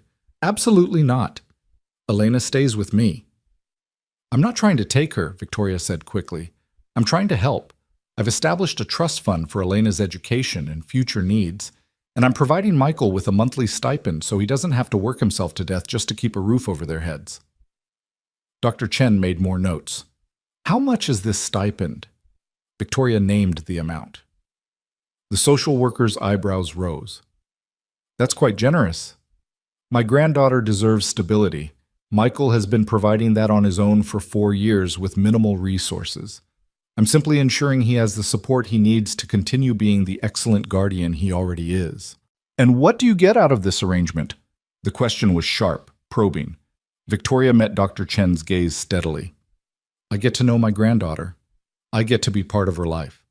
I get a chance to be the family member I should have been all along. Dr. Chen studied her for a long moment, then looked at Michael. Is this arrangement something you're comfortable with? Michael's jaw worked. Finally, he said, yes. Victoria's help means I can be here for Elena more. Means I don't have to choose between making rent and making it to her school concerts. And Elena? How does she feel about her grandmother being in her life? She loves it, Michael said, and his voice softened. She asks about Victoria constantly. When is Grandma coming again? Can we call Grandma? She's never had a grandmother before. She's never had extended family at all. This is good for her. Dr. Chen closed her notebook. Okay, I'm going to recommend that the case remain open for monitoring, but I don't see any immediate cause for removal. However, Mr. Torres, you need to get current on your rent, and I want to see documentation of this trust fund and stipend arrangement. My lawyer will provide everything you need, Victoria said, already pulling out her phone. I'll have the documents delivered to your office by tomorrow morning. After Dr. Chen left, Michael collapsed onto the couch, his face in his hands. That was too close. If you hadn't been here, if you hadn't had that trust fund already set up. But I was here, and it is set up. Victoria sat beside him. Michael, please, let me help. Not because I think you're inadequate, but because raising a child alone is impossible. My daughter tried to tell me that. She built a support system with Daniel, with you. She understood that family means sharing the burden. This is so hard, Michael whispered. Some days I don't know if I'm doing right by her. If I'm enough? You're more than enough. Elena is happy and healthy and full of love because of you. All I'm offering is a little breathing room, a little safety net. Michael looked at her with red-rimmed eyes. Why are you really doing this? And don't give me the line about being a grandmother. There's something else. Victoria was quiet for a moment. Then she said, My son. I have a son. Had a son. His name is Theo. Michael straightened. Elena has an uncle? Technically, but Theo and I... She struggled with the words. We haven't spoken in 5 years. Not since Leah's funeral. He blamed me for her death. Said if I'd been a better mother, if I'd made myself available, she wouldn't have been scared to come home. She wouldn't have been on that road in the rain. That's not fair. It's completely fair, he was right. And I said terrible things back to him. Told him he was weak. That he'd never amount to anything. That his grief was just an excuse for his failures. Victoria's voice cracked. He was grieving his sister, and I attacked him for it because I couldn't face my own guilt. Where's he now? I don't know. He moved to California, San Francisco, I think. He sends a Christmas card every year with just his signature. No letter, no return address. Just a reminder that he exists. You should contact him. Tell him about Elena. I wouldn't know what to say. Michael looked at her seriously. You say, I was wrong. I'm sorry. I'm trying to be better. And your niece needs you. The words sat between them like a challenge. That night, Victoria sat at her desk with a glass of wine and a blank piece of stationery. She'd written 100 corporate emails that moved millions of dollars. She'd negotiated deals that shaped international markets. But writing to her son felt impossible. Finally, she simply wrote the truth. Theo, I don't expect forgiveness. I don't deserve it. But I need you to know something. Your sister had a daughter, Elena. She's 7 years old and has Leah's eyes and your sense of humor, even though she's never met you. She's being raised by a good man named Michael, and I'm trying so hard to be the grandmother Leah wanted me to be. I know I failed as a mother to both of you, but maybe I can do better as a grandmother. Maybe I can be the person you both deserved. Elena should know her uncle. She should know she has more family than just me and Michael. If you're willing, if you can find it in your heart to give me one more chance, please come home. Not for me. For her. Love, Mom. She addressed it to the California P.O. box from the Christmas cards and mailed it before she could change her mind. A week later, she got a response. Just 3 words on a postcard showing the Golden Gate Bridge. I'll think about it. It wasn't much, but it was more than she'd had in 5 years. Meanwhile, life with Elena settled into a rhythm. Every Saturday, they spent the day together. Sometimes all 3 of them, sometimes just Victoria and Elena, while Michael worked or caught up on sleep. They went to museums and parks, to movies and bookstores. Slowly, Victoria's sterile penthouse accumulated signs of life. Elena's drawings on the refrigerator, a photo of the 3 of them at the zoo, a child's toothbrush in the guest bathroom for the nights Elena slept over. Michael stopped fighting the stipend after the trust fund paperwork came through, and he realized Victoria had structured everything to ensure he maintained guardianship. The money went to a separate account he could access for rent, groceries, Elena's needs, but never so much that it made him dependent. It was support, not control. For the first time in years, Michael didn't wake up panicked about bills. He cut back to one job, which meant he could actually be awake during Elena's waking hours. He could help with homework. He could make dinner instead of relying on sandwiches and takeout. He could read bedtime stories without falling asleep mid-sentence. And Elena bloomed. She became more confident at school, more willing to talk about her family situation. When kids asked about her parents, she said simply, "My mama and papa are in heaven, but I have Tio Michael and Grandma Victoria, and they love me very much." Mrs. Patterson reported that Elena was back to her cheerful self, leading games at recess and volunteering to read aloud in class. But there were still hard moments. The school's Thanksgiving project asked kids to draw their family tree. Elena drew it with Leah and Daniel at the top, then lines down to herself, with Michael and Victoria beside her. She colored it carefully, adding flowers and stars. When Victoria saw it, tears sprang to her eyes. "This is beautiful, sweetheart. Do you think it's okay that I put you and Tio Michael next to me instead of Mama and Papa? I think it's perfect. It shows your family exactly as it is. The people in heaven who love you and the people on earth who love you." Miss Rodriguez, she's my art teacher. She said some kids have complicated families. She said complicated doesn't mean bad. It just means interesting. Miss Rodriguez is very smart. As Christmas approached, Victoria did something she hadn't done in years. She put up a tree. Not a decorator's tree with a carefully chosen theme and professionally placed ornaments. A real tree that she and Elena picked out at a lot in Brooklyn that they dragged up to the penthouse themselves, that they decorated with a chaotic mix of ornaments while drinking hot chocolate and listening to carols. Michael helped string the lights, and they ordered pizza and ate it straight from the box while sitting on the floor surrounded by tinsel. "This is the best Christmas tree I've ever seen," Elena declared, hanging a handmade ornament she'd crafted at school. "Even better than the one at Rockefeller Center," Victoria teased. "Way better, because we made it together." On Christmas Eve, Victoria hosted dinner at her penthouse. She'd hired a caterer, but kept it simple. Comfort food, not fancy cuisine. Michael brought Mrs. Chen, their neighbor, who regaled them with stories of Michael and Elena's early days in the building. "This one," she said, pointing at Michael, "he didn't know the first thing about raising a little girl. Came knocking on my door at 2 a.m. because Elena had a fever, and he was convinced she was dying." "She was really hot," Michael protested. "She had a cold, mijo, a normal childhood cold." They laughed together, and Victoria felt something she hadn't felt in over a decade. Peace, connection, home. Later, after Mrs. Chen had been driven home and Elena was asleep in the guest room, Michael and Victoria sat on the balcony looking out at the city lights.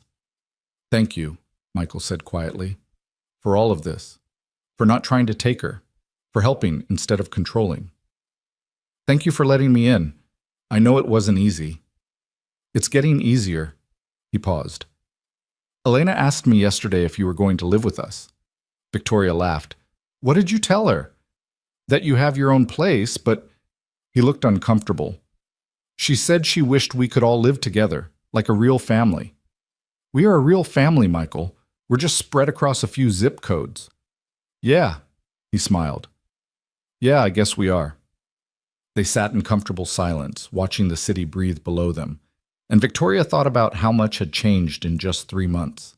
She'd gone from a woman who measured her life in quarterly reports to someone who measured it in a child's laughter, in bedtime stories, in handmade Christmas ornaments. She'd traded some of her success for connection, some of her control for vulnerability, some of her power for love. And for the first time in her carefully constructed life, she felt wealthy in the ways that actually mattered. The call came on a Tuesday morning in late January, while Victoria was reviewing contracts in her office. Margaret buzzed through with unusual hesitation in her voice. "Mrs. Hale, there's a gentleman here to see you. He doesn't have an appointment, but he says he's your son." Victoria's pen clattered to the desk. "Send him in." She stood, smoothing her suit jacket with trembling hands, trying to prepare herself. But nothing could have prepared her for the man who walked through her office door. Theo had changed dramatically in 5 years. The angry 25-year-old she'd last seen at Leah's funeral had transformed into a lean, bearded man of 30 with cautious eyes and calloused hands. He wore jeans and a worn leather jacket, and he stood in the doorway like he was ready to bolt at any moment. "Hello, Mother," he said quietly. Victoria's throat constricted. "Theo, you came." "I got your letter. Actually, I got all your letters over the years. I just never responded." He shifted his weight. "Can I sit?" "Of course, please." Victoria gestured to the chair across from her desk, then thought better of it. "Actually, let's sit over here." She moved to the small seating area by the windows, away from the desk that represented everything that had come between them. They sat, an ocean of leather couch between them, and studied each other like strangers. "You look different," Victoria said finally. "Older, more settled." "I'm a carpenter now, in San Francisco. I have my own small business building custom furniture." He held up his hands, showing the calluses and scars. "Turns out I'm actually good at working with my hands." Victoria remembered her cruel words from 5 years ago. That he'd never amount to anything. That he was wasting his life. "Theo, Don't," he interrupted. "Not yet. I'm not ready for apologies. I came because of what you said about Leah having a daughter. I need to know if that's true or if it was just some manipulation to get me to contact you." The accusation hurt, but Victoria couldn't blame him. "It's true. Her name is Elena. She's 7 years old, and she looks so much like Leah it's almost painful." Theo's face crumpled slightly before he got control of it. "Tell me everything. How did you find out? Where has she been?" So Victoria told him. About the cemetery, about Michael, about Daniel and Leah's hidden life, about the past 4 months of slowly building a relationship with the granddaughter she'd never known existed. Theo listened without interrupting, his expression cycling through shock, anger, grief, and something that might have been longing. "So our sister had a whole life we knew nothing about," he said when she finished. "She was in love, had a baby, and died trying to bring that baby home to meet you." "Yes." "And you were too busy to notice she was missing until the police showed up." "Yes." Theo stood and walked to the windows, staring out at Manhattan. "I was angry at you for so long, blamed you for everything, but the truth is, I was just as absent. Leah tried to call me too, those last few months, left voicemails I never returned because I was too wrapped up in my own drama, my failing art career, my terrible relationship, my general quarter-life crisis. You were young. You didn't have the same responsibilities I did." "No, but I had the same selfishness." He turned back to face her. "We both failed her, Mother. In different ways, but we both failed." The acknowledgement sat between them, heavy and true. "I'd like to meet her," Theo said. "Elena, if that's allowed, if Michael's okay with it." "I'll ask. But Theo, you should know she's been through a lot. Loss, instability, kids being cruel about her family situation. She's resilient, but she's also vulnerable. If you're going to be in her life, you need to stay. You can't appear and then disappear again when things get difficult. Like I did with you? Like we both did with each other. Theo nodded slowly. I'm not the same person I was 5 years ago, Mother. San Francisco changed me. Therapy changed me. Building things with my hands instead of trying to create pretentious art changed me. I'm not saying I'm perfect now, but I'm more stable, more reliable. Then I'd like you to come to dinner this Saturday. Meet Elena and Michael. See what we're trying to build here. We? Theo's eyebrows rose. You and this Michael guy? No, not like that. We're co-parenting, essentially. He's Elena's legal guardian, and I'm her grandmother. We're figuring it out as we go. That must be killing you, not being in control. Victoria smiled ruefully. It was at first, but I'm learning that some things are more important than control. Theo studied her for a long moment. You're different too. Softer, somehow. Elena has that effect on people. Saturday arrived with a winter storm that blanketed the city in snow. Victoria had offered to host at her penthouse, but Michael insisted they should meet on his turf. Theo needs to see where Elena actually lives, needs to understand who we are before he decides if he wants to be part of this. So Victoria found herself back in the cramped Brooklyn apartment, this time with Theo in tow. Her son had been quiet during the car ride, staring out at the snow-covered streets with an unreadable expression. Michael opened the door with Elena beside him. The little girl wore a purple dress and had clearly spent time on her hair, which was pulled back in an elaborate braid courtesy of Mrs. Chen. Grandma Victoria! Elena hugged her immediately, then looked at Theo with wide, curious eyes. Is this him? Is this my uncle? Yes, sweetheart. This is Theo, my son, your mother's brother. Elena stepped forward and extended her hand formally. It's very nice to meet you, Uncle Theo. Tio Michael taught me how to shake hands properly. You're supposed to look at the person's eyes and squeeze firm, but not too firm. Theo knelt down and shook her hand, his face doing something complicated. It's nice to meet you too, Elena. You look just like your mom. She was my best friend when we were kids. Really? What was she like? She was brave and funny and creative, and she always stood up for me when bigger kids tried to pick on me. I wish I could have met her, Elena said wistfully. Tio Michael and Grandma Victoria tell me stories, but it's not the same. No, it's not the same. Theo's voice was rough. But maybe I can tell you some stories she wouldn't have told you herself, like the time she convinced me to help her climb onto the garage roof to watch a meteor shower, and we got stuck up there for 3 hours. Elena giggled. You got stuck? How? We were so busy watching shooting stars we didn't realize the ladder fell over. Your grandmother found us at 2 a.m, sitting on the roof eating the snacks we'd brought up, waiting for someone to rescue us. Was she mad? Furious, Theo said, glancing at Victoria. But after she stopped yelling, she climbed up with us and watched the meteors for a while. It was one of the best nights of my childhood. Victoria remembered that night. She'd been terrified when she realized her children were on the roof, then angry that they'd been so reckless, then charmed. Enchanted by their wonder, their closeness, the way Leah had insisted Theo sit between them so he wouldn't be scared of the height. When had she stopped having nights like that? When had she traded wonder for worry, joy for judgment? Michael had prepared lunch, his famous rice and beans, along with roast chicken and fresh bread. They crowded around the small table, elbows bumping, and shared a meal that was simple but perfect. So you build furniture? Michael asked Theo, making conversation. What kind? Custom pieces mostly, tables, chairs, cabinets. I specialize in reclaimed wood, taking old, discarded materials and turning them into something beautiful and functional. That's what Daniel did, Michael said softly. He was a carpenter too. He believed in making things that would last, things with meaning and purpose. I would have liked to meet him, Theo said. Sounds like he was a good man. The best. Michael looked at Elena, who was carefully arranging rice and beans in patterns on her plate. He loved your mama so much, mija. He would have loved you too. I know, Elena said simply, because love doesn't stop just because someone goes to heaven. That's what Mrs. Chen says. Love keeps going and going, even after. After lunch, while Michael and Victoria cleaned up, Theo and Elena sat on the couch looking through photo albums. Victoria watched from the kitchen as her son pointed out pictures of Leah at various ages, telling stories that made Elena laugh or gasp with delight. "He's good with her," Michael murmured, drying a dish. "He always wanted to be a father.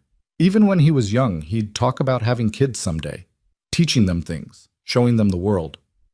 "What happened between you two? If you don't mind me asking." Victoria was quiet for a moment, carefully washing a pot.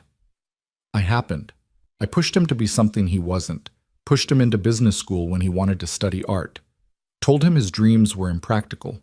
When he finally stood up to me, I said things, terrible things, things a mother should never say to her child. And at Leah's funeral, he blamed me for her death. And instead of accepting that, instead of acknowledging my role in pushing Leah away, I attacked him. Told him he was weak and pathetic for grieving so openly. Told him he was using Leah's death as an excuse for his own failures. Victoria's hand stilled in the soapy water. I couldn't face my own guilt, so I made him the villain of my story. "That's heavy," Michael said quietly. "Yes, it is." She resumed washing, needing something to do with her hands. But today, watching him with Elena, seeing the man he's become despite me rather than because of me, I have hope. Maybe it's not too late to rebuild what I destroyed. From the living room, Elena's laughter rang out as Theo showed her a photo of teenage Leah with a terrible haircut she'd given herself. "She cut her own hair?" Elena asked incredulously. "With kitchen scissors. It was supposed to be edgy and cool. It ended up being uneven and weird." "What did Grandma Victoria say?" "She said Leah looked like she'd been attacked by a lawnmower. Then she took her to an expensive salon to fix it. But Leah refused to let them cut it too short. She said she wanted to keep her mistake visible so she'd remember not to do it again." "That sounds like something I would do," Elena said thoughtfully. "Yeah?" Theo grinned. "Well, don't try it. Trust me. Kitchen scissors and hair don't mix."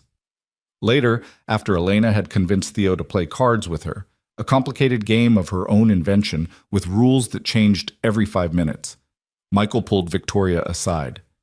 "Your son is good people," he said. "Angry and hurt, maybe, but good underneath." "You can tell that after just a few hours?" "I'm a good judge of character. Had to be, raising Elena alone.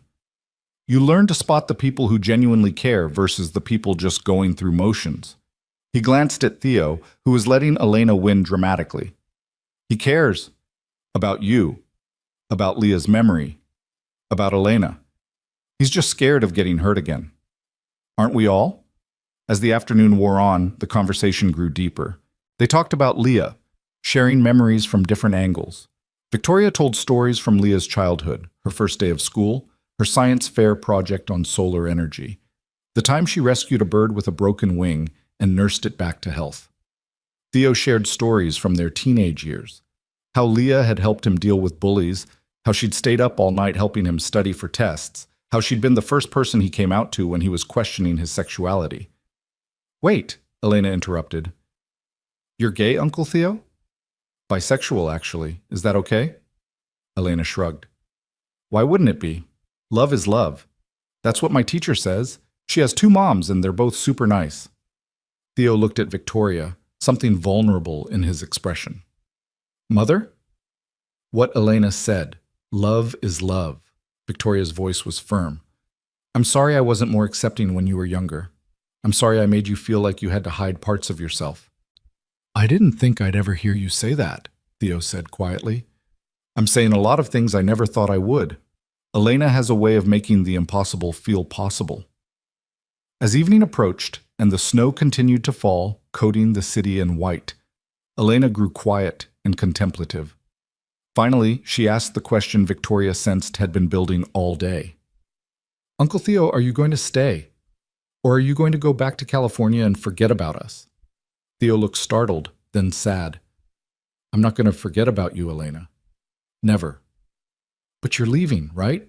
That's what people do. They leave." The pain in her voice was heartbreaking. This child who'd lost both parents, who'd seen people come and go, who'd learned too young that love didn't always mean staying. Theo glanced at Michael, then at Victoria, then back to Elena. "I'm going back to California. My business is there. My life is there. But that doesn't mean I'm leaving you. It just means I'll visit. And you can visit me, and we'll video chat and text and stay connected. Promise? I promise. And Elena, I know promises might feel empty to you. You've had people leave before. But I'm going to prove to you that I mean it. Every week I'm going to call. Every month I'm going to send you something. Maybe a drawing, maybe a small wooden toy I made, maybe just a postcard. And every few months I'm going to come visit. Or you can come see San Francisco. Really? I could visit California? If Theo Michael says it's okay, absolutely. Elena looked at Michael hopefully. He smiled. We'll figure it out, mija. The little girl threw herself at Theo, hugging him fiercely. I'm so glad you're my uncle. I always wanted more family. Over her head, Theo's eyes met Victoria's, and she saw tears there. Her son, her damaged, estranged, wonderful son, was healing. They were all healing, knitting together into something that resembled a family. Before Theo left, Victoria caught him alone in the hallway while Michael was putting Elena to bed. Thank you for coming, she said. I know it wasn't easy. It was easier than I expected. Theo leaned against the wall, looking exhausted but lighter somehow. She's amazing, Mom. Leah would be so proud. Mom. He'd called her Mom. Not Mother, which he used like a weapon, but Mom. Theo, I want you to know I'm selling the company. His eyes widened. What? Hale Global? You're joking. I'm not. I've already started the process. I'm keeping a seat on the board and maintaining some investments, but I'm stepping down as CEO, effective March 1st. Why? That company is your life. No, Victoria said firmly. It was my life, past tense. Now I have something more important. I have Elena. And if you'll let me, I'd like to have you back too. Theo was silent for a long moment, processing. What will you do? You've been working since you were 25. I can't imagine you just... Stopping! I'm not stopping. I'm redirecting. I want to start a foundation in Leah's name, supporting single parents and guardians like Michael, helping them with housing, childcare, legal assistance, making sure no one has to choose between working enough to survive and being present for their children. That's actually really good, Mom. I figure it's something useful I can do with my resources, something that would make Leah proud. Something that might balance out some of the damage I've done.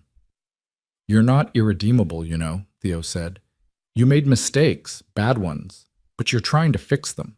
That counts for something. Is it enough to earn your forgiveness? Theo considered this. Ask me in a year, after I've seen if you can maintain this change, if you can be the grandmother Elena needs and maybe, eventually, the mother I needed back then. It wasn't absolution, but it was a door left open. Victoria would take it. Over the next several weeks, Victoria's life transformed completely. She went into the office less and less, delegating more to her successor, focusing on the foundation plans. She spent her freed-up time with Elena, helping with homework, attending school events, teaching her about business and finance in child-appropriate ways. Michael's new job came through, a facilities manager position at a nonprofit that paid actual salary with benefits. The relief on his face when he told them was profound. No more cobbling together multiple part-time gigs, no more overnight shifts that left him exhausted. Actual stability. With the financial pressure eased and Victoria's involvement normalized, their unusual family found its rhythm. Elena thrived, becoming more confident and outgoing. Her grades improved. She joined the school art club and discovered a talent for painting that reminded everyone of Leah. Theo called every Sunday evening, talking to Elena about her week, telling her about his furniture projects, making her laugh with stories about his two cats who apparently hated each other. He sent packages, small wooden animals he carved, books he thought she'd like, postcards from around San Francisco. And slowly, carefully, Theo and Victoria began rebuilding their own relationship. Their conversations were brief at first, stilted and formal. But gradually they found common ground. They talked about Leah, sharing memories and grief. They talked about Elena, coordinating visits and discussing her needs. Eventually, they started talking about other things. Theo's business, Victoria's foundation, books they were reading, small, ordinary things that stitched them back together, one conversation at a time. In March, Victoria was officially no longer CEO of Hale Global.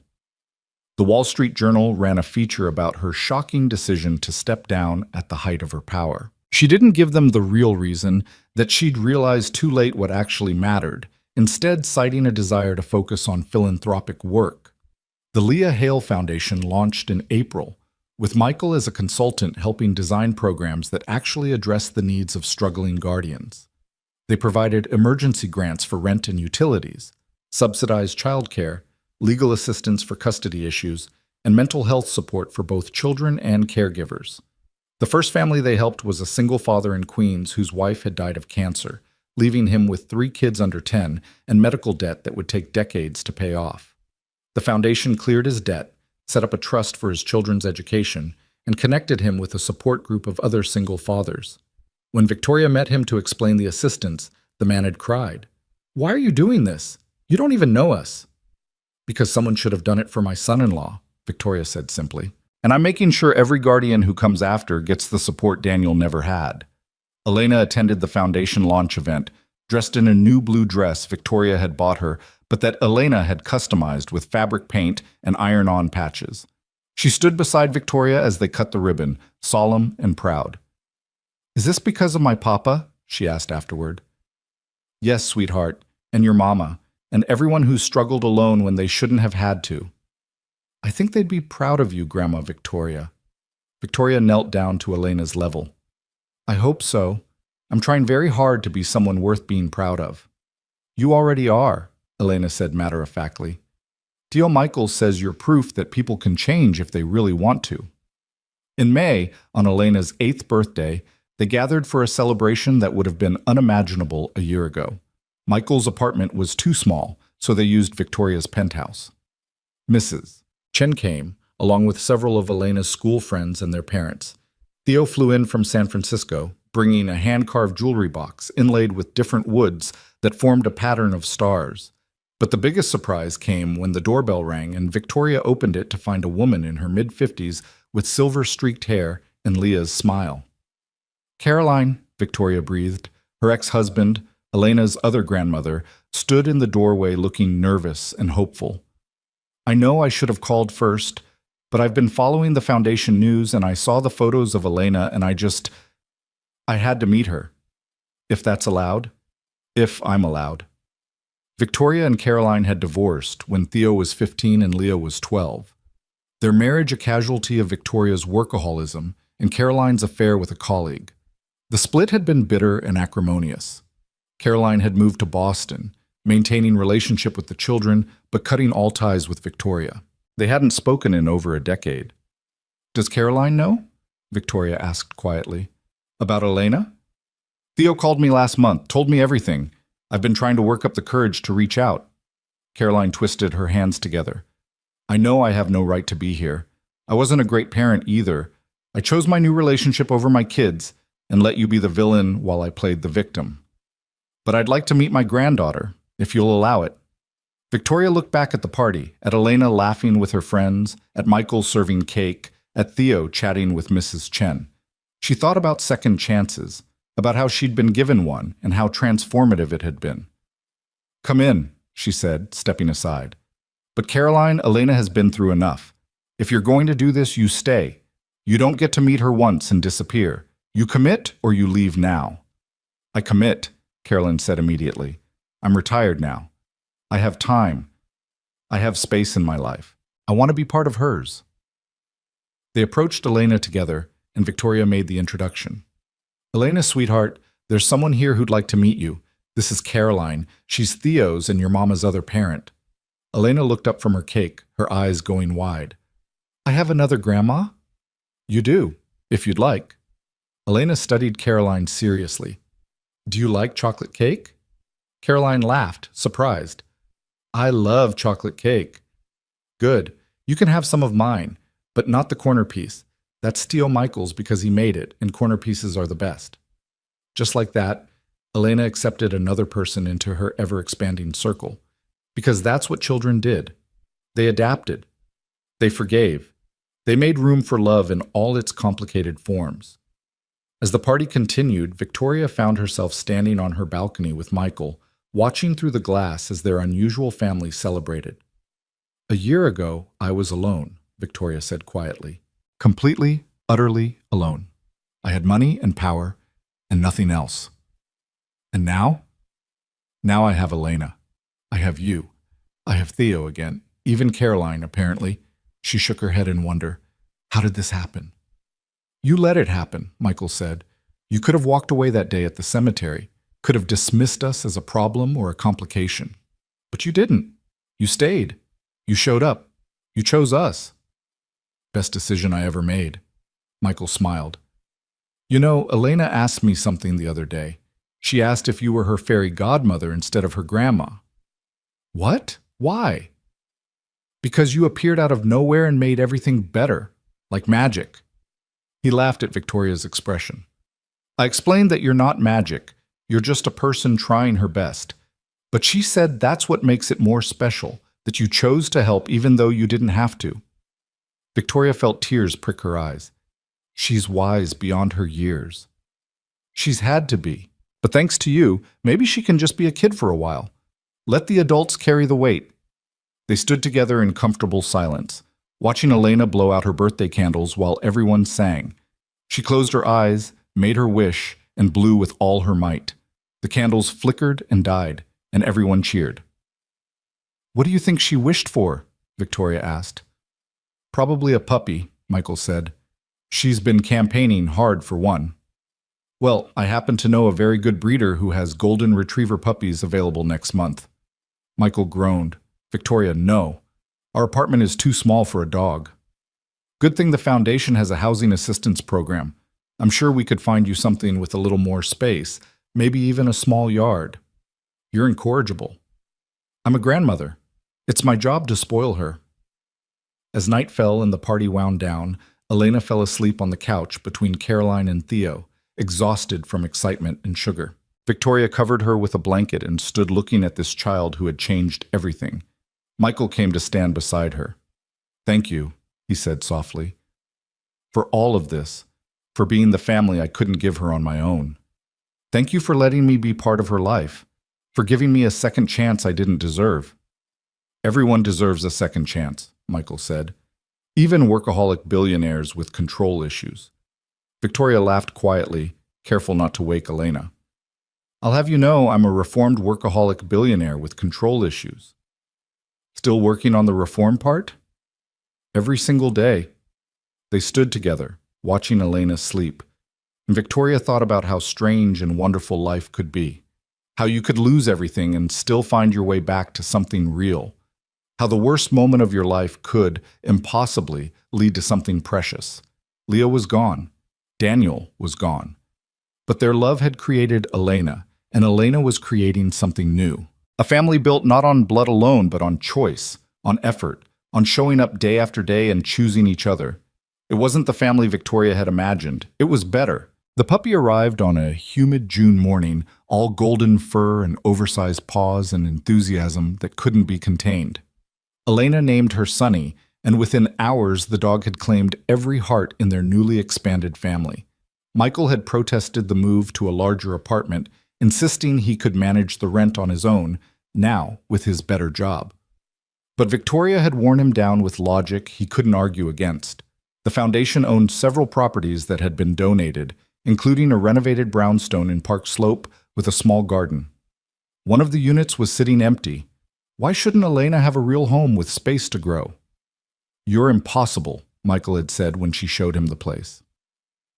3 bedrooms, hardwood floors, a kitchen with actual counter space, and a fenced yard perfect for a dog. "I'm practical," Victoria had countered. "And before you argue, the rent is market rate. You're not getting charity. You're getting a fair deal on a property that would otherwise sit empty." He'd known she was manipulating the numbers to make him feel better, but he'd also seen Elena's face when she saw the yard. That had been the end of the argument. Now, watching Elena roll in the grass with Sunny while the dog licked her face and made her shriek with laughter, Victoria felt a contentment so profound it almost hurt. "She's going to spoil that dog rotten," Caroline observed from her seat on the porch. She'd been visiting monthly since the birthday party, slowly building a relationship with Elena that was still tentative but growing stronger. She's earned the right to spoil something, Victoria replied. She'd grown comfortable with Caroline's presence, their shared history as ex-spouses fading into something more important, their shared love for this child, and their mutual desire to do better than they'd done before. "Have you told her yet?" Caroline asked quietly. "About the anniversary?" Victoria's smile faded. "Not yet. I wanted to wait until closer." October 14th was approaching, the 11th anniversary of Leah's death. For 10 years, Victoria had marked the day alone with her grief and guilt. But this year would be different. This year, they would go together as a family.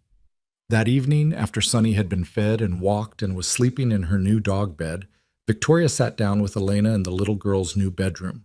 The walls were painted a soft purple, and Elena's drawings covered every available surface. A photo of Leah and Daniel had pride of place on the nightstand. "Elena, I need to talk to you about something important," Victoria began.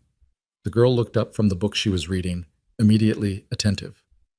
"Is something wrong?" "No, sweetheart. But you know how we always remember people who've gone to heaven? How Tio Michael takes you to visit your mama and papa's graves? Every month, we bring flowers and tell them about what's happening. Well, October 14th is a special day. It's the day your mama went to heaven, and I was wondering if you'd like all of us to go together this year. Me, Tio Michael, Uncle Theo, even Grandma Caroline if she can come. We could remember your mama together." Elena was quiet for a moment, processing. "Will it make you sad?" "Yes, but it's okay to be sad sometimes. Sadness is how we honor the people we love." "Tio Michael says the same thing." Elena closed her book, marking her place carefully. "I'd like that. For all of us to go together. Mama would like it too, I think. She'd be happy we're all family now." "I think you're right." "Grandma Victoria, can I ask you something?" "Of course." "Do you think Mama knew, before she died? Do you think she knew we'd find each other?" Victoria's throat tightened. "I don't know, sweetheart, but I think she hoped. I think that's why she wrote me that letter. She believed that somehow, someday, we'd figure it out." "I'm glad we figured it out," Elena said simply. "I'm glad you found me at the cemetery that day." "Me too, baby. Me too." The weeks leading up to the anniversary were bittersweet. Theo flew in early, taking time off from his business. Caroline drove down from Boston. They gathered at Victoria's penthouse the night before, a strange collection of broken and mending people united by their love for Leah and Elena. Michael cooked dinner, a feast of Puerto Rican dishes that filled the apartment with warmth and the smell of home. They ate family style, passing dishes and sharing stories, and for the first time in years, Victoria's dining table felt alive. "Tell us about when Mama was little," Elena requested, looking at Victoria and Caroline. "What was she like?" Victoria and Caroline exchanged glances, then smiled. "She was stubborn," Victoria began. "Impossibly stubborn," Caroline agreed. "From the moment she could walk, she had opinions about everything. There was this one time," Victoria continued, "when she was about 5. We took her to a department store to buy shoes. The salesperson brought out these practical, sensible Mary Janes, but Leah spotted a pair of red cowboy boots and decided those were the only shoes she would ever wear." "She threw a fit?" Elena asked, delighted. "She sat down in the middle of the store and refused to move," Caroline said, laughing at the memory. "Just sat there with her arms crossed, saying, 'Red boots or no boots.'" "What did you do?" Victoria smiled. "I tried reasoning, bargaining, threatening. Nothing worked. Finally, Caroline just bought the red boots. And she wore them everywhere," Caroline added. "To school, to the playground, to fancy dinners. She wore them until they literally fell apart." "I have those boots," Theo said quietly. "I kept them after she died. They're in a box in my apartment." Elena's eyes went wide. "Really? Can I see them sometime?" "Next time you visit San Francisco, absolutely." The stories continued late into the night. Leah learning to ride a bike and refusing training wheels because they were for babies. Leah starting a neighborhood newspaper when she was 8 and charging a quarter for copies she hand wrote and illustrated. Leah staying up all night to help Theo build a model solar system for his science project, her fingers covered in paint and glue. "She was always taking care of people," Michael said softly. "When I met her through Daniel, the first thing she did was ask about my family, my dreams, whether I was happy. She had this way of making you feel like you mattered. Daniel used to say she saw the best in everyone, Michael continued, even people who didn't see it in themselves. She believed people could change, could grow, could be better than they thought they were. Victoria felt the weight of those words. Leah had believed in second chances. She'd believed in redemption. And through Elena, she'd given Victoria both. The next morning dawned gray and cool, autumn settling over the city with gentle insistence. They drove to Greenwood Cemetery in 2 cars, Michael, Elena, and Victoria in one, Theo and Caroline in the other. Sunny came too, her leash held firmly by Elena, who'd insisted the dog was part of the family now and should be included. As they walked the familiar path to Section 7, Row 12, Plot 3, Victoria remembered that first morning a year ago. How shocked she'd been. How her world had tilted and reformed in the space of a heartbeat. The gravesite looked different now. Someone, Michael probably, had planted flowers around the headstone. They bloomed in cheerful defiance of the coming winter, purple and yellow and white. Elena immediately began arranging the fresh flowers they'd brought, Sunny sitting beside her like a patient guardian. The adults stood in a semicircle, each lost in their own memories and grief. "I'll start," Theo said finally. He stepped forward and placed his hand on the headstone. "Hey, Leah. I'm sorry it took me so long to come back. I was angry for a while. At Mom, at the world, at you for leaving, but I'm not angry anymore. You were right about everything, about choosing happiness over expectations, about building a life that matters.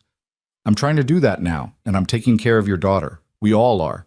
You'd be proud of her, Lee. She's exactly like you, brave and kind and impossibly stubborn." His voice broke, and Caroline stepped forward to put an arm around him. She spoke next. "Leah, my beautiful girl, I'm sorry I wasn't there more. Sorry I chose my own comfort over your needs. You deserved better. But I'm here now, and I'm going to make sure Elena knows how amazing her mother was. I'm going to tell her all the stories, show her all the photos, keep your memory alive." Michael went next, his voice steady despite the tears on his face. "Leah, Daniel's with you now. I hope you're together watching over Elena. She's growing up so well. She has your creativity, your compassion, your ability to make people feel loved. Thank you for trusting me with her. I won't let you down." Then it was Victoria's turn. She stepped forward, her legs shaky, and knelt beside the headstone. She traced Leah's name with her finger, feeling the cold granite beneath her touch. "My darling girl," she whispered, "I failed you in life. I was too busy, too focused on things that didn't matter. I missed so much. Your happiness, your love, your daughter. I can't change that. I can't take back the years I wasted or the words I didn't say. But I can promise you this. I'm taking care of Elena. Not just financially, but really taking care of her. I'm showing up. I'm being present. I'm learning to be the grandmother you wanted me to be. And through her, I'm learning to be the mother I should have been to you." She paused, overcome with emotion. Elena slipped a small hand into hers, squeezing tight. "I love you, Leah," Victoria continued. "I always did, even when I was terrible at showing it. And I'm so grateful you left me, Elena. She's given me a reason to be better, a reason to change, a reason to finally understand what you were trying to tell me all along, that love matters more than success, that family matters more than empires, that showing up matters more than any achievement." Elena tugged on her hand. "Can I say something?" "Of course, sweetheart." The little girl stepped forward, Sunny beside her, and looked at her mother's headstone with the serious expression she got when something was important. "Hi, Mama. It's me, Elena. I'm 8 now, almost 8.5. I'm in 3rd grade and I have lots of friends, and I got an A on my book report about Charlotte's Web. That was your favorite book too," Grandma Victoria said. She paused, collecting her thoughts. "I don't remember you very much. Sometimes I think I do, but Theo Michael says those might be dreams mixed up with photos. But that's okay. Because everyone tells me about you. Uncle Theo says you were brave. Grandma Caroline says you were creative. Grandma Victoria says you were stubborn. And Theo Michael says you were the kindest person he ever knew." Sunny whined softly, and Elena petted her absently. "I think you'd like my dog. Her name is Sunny because she's bright like sunshine. And I think you'd like our new house with the garden. And I think you'd be happy that Grandma Victoria found me. that we're all together now. She pulled something from her pocket, a piece of paper folded small. I made this for you. It's a drawing of all of us, see? There's me and Tio Michael and Grandma Victoria and Uncle Theo and Grandma Caroline and Sonny. And up here in the sky, I drew you and Papa. Watching us? Taking care of us from heaven. She placed the drawing at the base of the headstone, weighing it down with a smooth stone. I miss you, Mama. I wish I could have known you, but I'm okay. We're all okay, and we love you very, very much. There wasn't a dry eye among the adults. They stood together, this cobbled-together family, united in their grief and love and determination to honor Leah's memory by taking care of what she'd left behind. Should we say something together? Elena asked, like a prayer or something. What do you want to say? Victoria asked. Elena thought for a moment. How about, thank you for the love you gave us. We promise to take care of each other. We promise to remember. We promise to make you proud. They repeated the words together, their voices mingling and rising into the autumn air. When they finished, a breeze picked up, rustling the leaves and carrying the scent of flowers. Elena smiled. That's Mama saying she heard us, she said with absolute certainty. She knows we're together now. She's happy. Maybe she was right. Maybe Leah and Daniel were somewhere, somehow, seeing what their love had created. Not just Elena, but this entire extended, complicated, beautiful family that had formed around her. They stayed at the cemetery for another hour, talking and remembering. Theo and Michael discovered they both loved woodworking and spent 20 minutes discussing techniques and tools. Caroline and Victoria found themselves laughing over a memory of Leah's disastrous attempt to bake cookies for a school fundraiser. Elena played with Sonny, chasing butterflies and making flower chains. It was healing. It was holy. It was exactly what they all needed. As they prepared to leave, Victoria made an announcement. I have something to show you all, if you're willing to take a drive. Where are we going? Elena asked. You'll see. It's a surprise. They caravanned out of the city, heading north along the Hudson River. The drive took about an hour, winding through increasingly rural countryside painted in autumn colors. Finally, Victoria turned onto a private road lined with oak trees. At the end of the road sat a house. Not a mansion, though it was certainly large. Not a showplace, though it was beautiful. A real house. Stone and wood and glass, nestled into the hillside with views of the river and mountains beyond. It had a wraparound porch and a stone patio and gardens that looked like they'd been there forever. What is this place? Michael asked as they climbed out of the cars. It's ours, Victoria said simply. I bought it 3 months ago. It belonged to an artist who died and whose children wanted to sell quickly. I've been having it renovated. She led them up the front steps and opened the door. Inside, the house was warm and inviting. Hardwood floors, exposed beams, a massive fireplace in the living room. The kitchen was huge and modern, with a long table that could easily seat 12. Upstairs, there were 6 bedrooms, each with its own character and charm. But the most spectacular feature was the back of the house. Floor-to-ceiling windows opened onto a deck that overlooked a lake. The water was calm and reflective, mirroring the sky and trees. A dock extended into the water and a wooden swing hung from an enormous oak tree at the water's edge. This is beautiful, Caroline breathed. But Victoria, why did you buy this? Victoria looked at Elena, who was pressing her face against the windows, awestruck. Because Leah drew this house. Not this exact house, but close. Do you remember, Theo, that architectural drawing she did senior year? Her dream house, she called it. A place by the water where family could gather, where there was space to breathe and grow and just be. I remember, Theo said softly. She got an award for that design. I found the original sketch in her room, and when this place came on the market, I knew it was meant to be. Victoria walked over to Elena and knelt beside her. This is for all of us, sweetheart. A place where we can come together, where Michael can have his own space but doesn't have to do everything alone, where Theo can visit and have a real home base on the East Coast, where Caroline can come and not feel like she's intruding on anyone, where you can run and play and swim and just be a kid. We can live here? Elena's voice was small with wonder. Michael will live here full time if he wants. I'll visit on weekends. Everyone else will come as often as they can. But yes, this will be home. Real home for all of us. Michael shook his head in disbelief. Victoria, this is too much. We can't accept. Yes, you can, Victoria said firmly, because this isn't charity. This is family. This is me finally understanding what Leah tried to teach me, that the best thing you can build isn't a company or a fortune.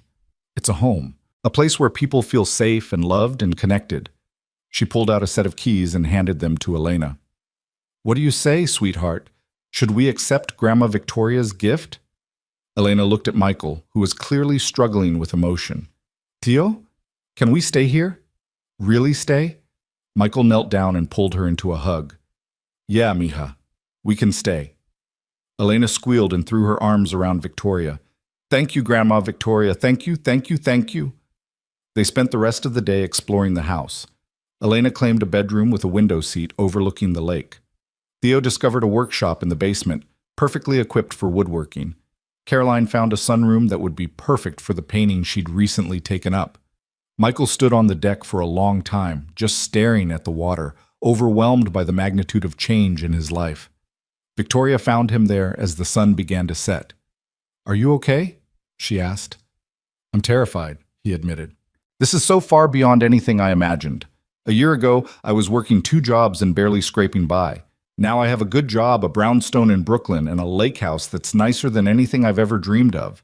What if I wake up and it's all gone? It's not going anywhere, Victoria said firmly. The house is in a trust, for Elena's future. You're named as the trustee and have lifetime residence rights. Even if something happened to me tomorrow, this would still be here. This is permanent, Michael. Why are you doing all this? Because Leah asked me to. In her letter, she asked me to be part of her daughter's life, to help, to be family. I'm just late in fulfilling her request. You're doing more than helping. You're changing our entire lives. You changed mine, Victoria said quietly. You could have kept Elena hidden, could have refused. Victoria Hale stood frozen at her daughter's grave, her $1,000 heels sinking into morning dew. But she wasn't alone. A janitor knelt before the headstone, weeping openly, while a small girl with impossibly familiar sapphire eyes placed wildflowers on the granite. When the child looked up, Victoria's world shattered. Those eyes, Leah's eyes, stared back at her from a face she'd never seen before. Grandma? The girl whispered. The word hit Victoria like a freight train. She had a granddaughter, and she'd never known. Stay with me until the end of this story, and please comment what city you're watching from so I can see how far this tale has traveled. The morning of October 12th arrived the way it always did, cold, gray, and heavy with ghosts. Victoria Hale sat in the back of her black Mercedes S-Class, watching the city blur past through tinted windows. Her driver, James, knew better than to speak on this particular day. He'd worked for her for 15 years, long enough to recognize the tight set of her jaw, the way her fingers gripped her Hermes clutch like a lifeline, the distant look in her steel-gray eyes that said she was already somewhere else entirely. Greenwood Cemetery spread across the hillside like a peaceful city of the dead, its wrought iron gates opening to receive her the same way they had every year for the past decade. Victoria stepped out of the car, her Louboutins clicking against the cobblestone path with mechanical precision. She wore black. She always wore black on this day. A tailored Armani suit that cost more than most people's monthly rent, but felt like prison clothes against her skin. I'll be an hour, she told James without looking back. Yes, ma'am. The path to Leah's grave wound through ancient oak trees that had witnessed 100 years of grief. Victoria had walked it so many times she could do it blindfolded. Past the Anderson family plot with its marble angels, past the weathered bench where she'd once found an elderly man feeding squirrels talking to his wife's headstone about their grandchildren, past the small pond where ducks congregated, indifferent to human sorrow. Section 7, row 12, plot 3. She knew the coordinates like she knew her own social security number, but today something was different. As Victoria rounded the final bend, she heard something that didn't belong in this sanctuary of silence. The sound of crying, not the quiet, dignified tears of someone paying respects, but genuine, gut-wrenching sobs that spoke of fresh pain, not decade-old grief. She slowed her pace, her business instincts immediately shifting into alert mode. In her world, unexpected variables meant danger, control meant survival. When Leah's grave came into view, Victoria stopped so abruptly she nearly lost her balance. A man knelt before her daughter's headstone. He wore a janitor's uniform, navy blue coveralls with a patch that read Riverside Community Center, and his shoulders shook with the kind of crying that came from somewhere deep and raw. His hands were pressed against the granite marker, and his head was bowed as if in prayer. But it wasn't just the man. Beside him, a small girl stood arranging stones and wildflowers at the base of the grave. She couldn't have been more than 7 years old, with dark hair pulled back in a simple ponytail and wearing a purple jacket that had clearly been patched and repatched with care. She hummed softly to herself as she worked, completely absorbed in her task, placing each stone and flower with deliberate tenderness. Victoria's first instinct was anger. This was her grief, her daughter, her private place of mourning. Who were these people? What gave them the right to... The girl looked up. Time stopped. The world tilted on its axis, and Victoria felt the ground dissolve beneath her feet. The child's eyes, dear God, her eyes, were the exact shade of sapphire blue that Victoria saw every time she closed her own eyes. Deep, vivid blue with flecks of gold around the pupils. Leah's eyes. Eyes that Victoria would recognize anywhere, anytime, under any circumstances. Eyes that had looked up at her from a hospital bassinet 33 years ago. Eyes that had sparkled with laughter at Christmas mornings and hardened with defiance during their last terrible argument. Eyes that should have been buried in this ground for 10 years, but here they were, staring at Victoria from a small, living face. The girl tilted her head, studying Victoria with the unselfconscious curiosity of childhood. "Are you the lady?" she asked, her voice clear and sweet. "Tio Michael said a lady comes here sometimes. A sad lady in fancy clothes." Victoria opened her mouth, but no sound came out. Her throat had closed completely. The man, Michael, looked up sharply. When he saw Victoria standing there, his face went pale. He scrambled to his feet, one hand instinctively moving to the girl's shoulder in a protective gesture. "Victoria," he said, and his voice cracked on her name. We didn't think you'd come so early. You usually come at noon." He'd been watching her, tracking her visits, deliberately avoiding her. "Who are you?" Victoria finally managed, though her voice sounded strange and distant to her own ears. "Who is this child?" Michael's hand tightened on the girl's shoulder. His eyes, dark brown and exhausted, with deep circles underneath that spoke of sleepless nights, met Victoria's with something that looked like fear and resignation mixed together. "My name is Michael Torres," he said slowly. "I was Daniel's best friend. And this..." He paused, taking a deep breath that seemed to require every ounce of courage he possessed. "This is Elena, Leah's daughter." The words hit Victoria like physical blows. Leah's daughter, Leah's daughter. Her daughter had a daughter. "That's impossible," Victoria heard herself say, but even as the words left her mouth, she was looking at the child, at Elena, and seeing the undeniable truth written in every feature. The curve of her cheekbones, the shape of her chin, the way she bit her lower lip nervously, exactly the way Leah used to do. "Leah never had a child," Victoria continued, her voice rising. "She died in that accident when she was 23. She was studying architecture in Seattle. She wasn't even seeing anyone seriously. There was no pregnancy, no baby, no..." "She was pregnant," Michael interrupted quietly. "She gave birth to Elena 2 months before the accident, before she came home to try to tell you." The cemetery spun. Victoria's knees buckled, and she grabbed onto a nearby headstone for support. The granite was cold and solid beneath her palm, real, tangible, grounding. "You're lying," she whispered.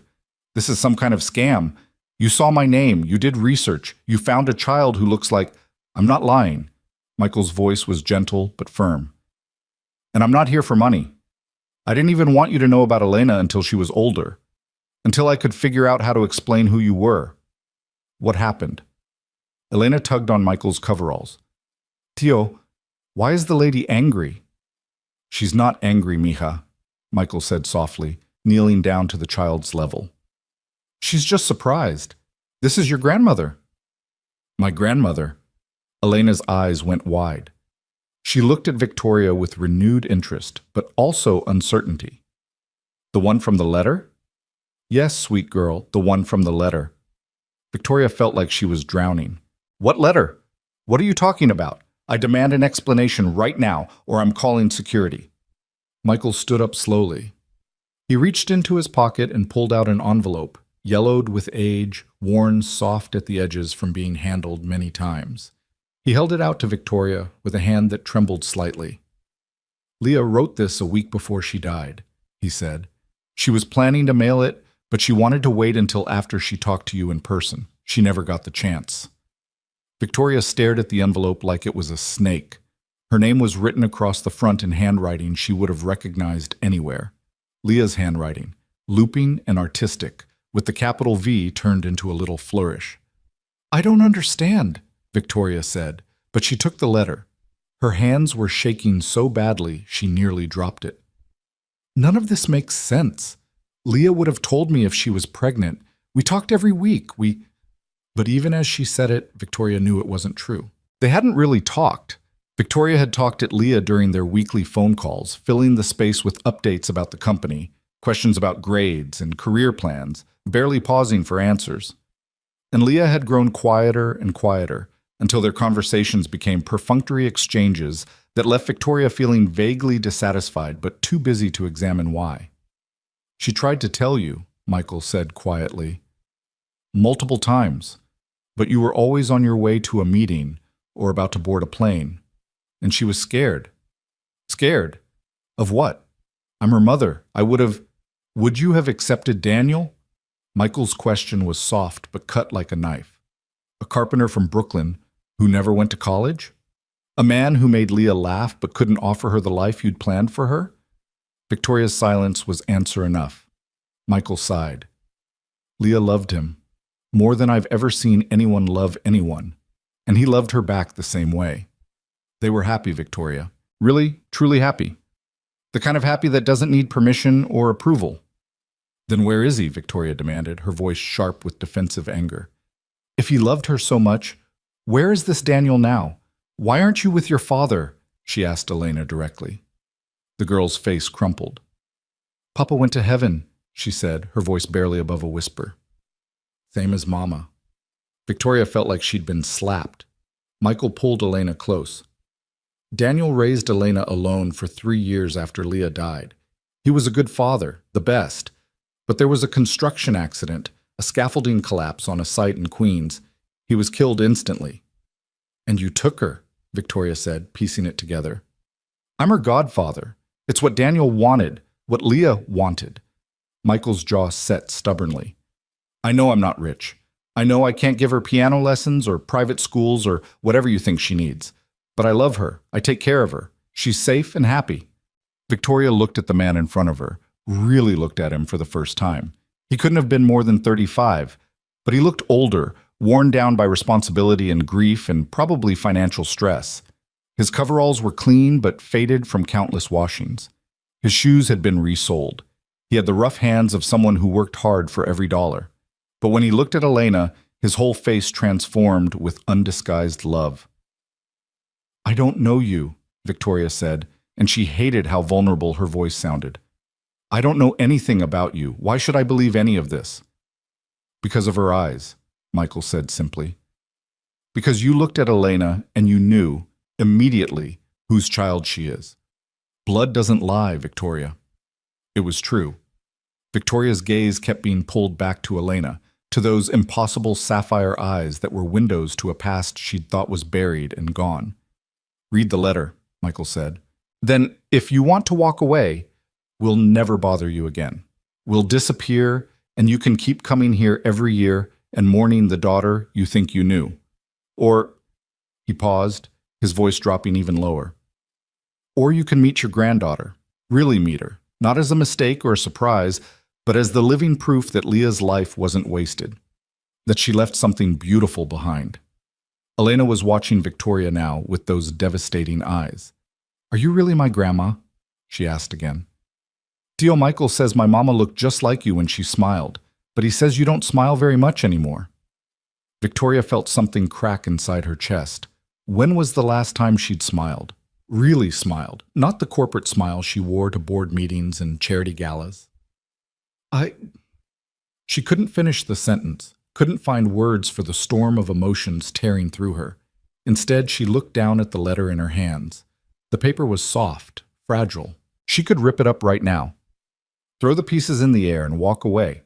Pretend this had never happened.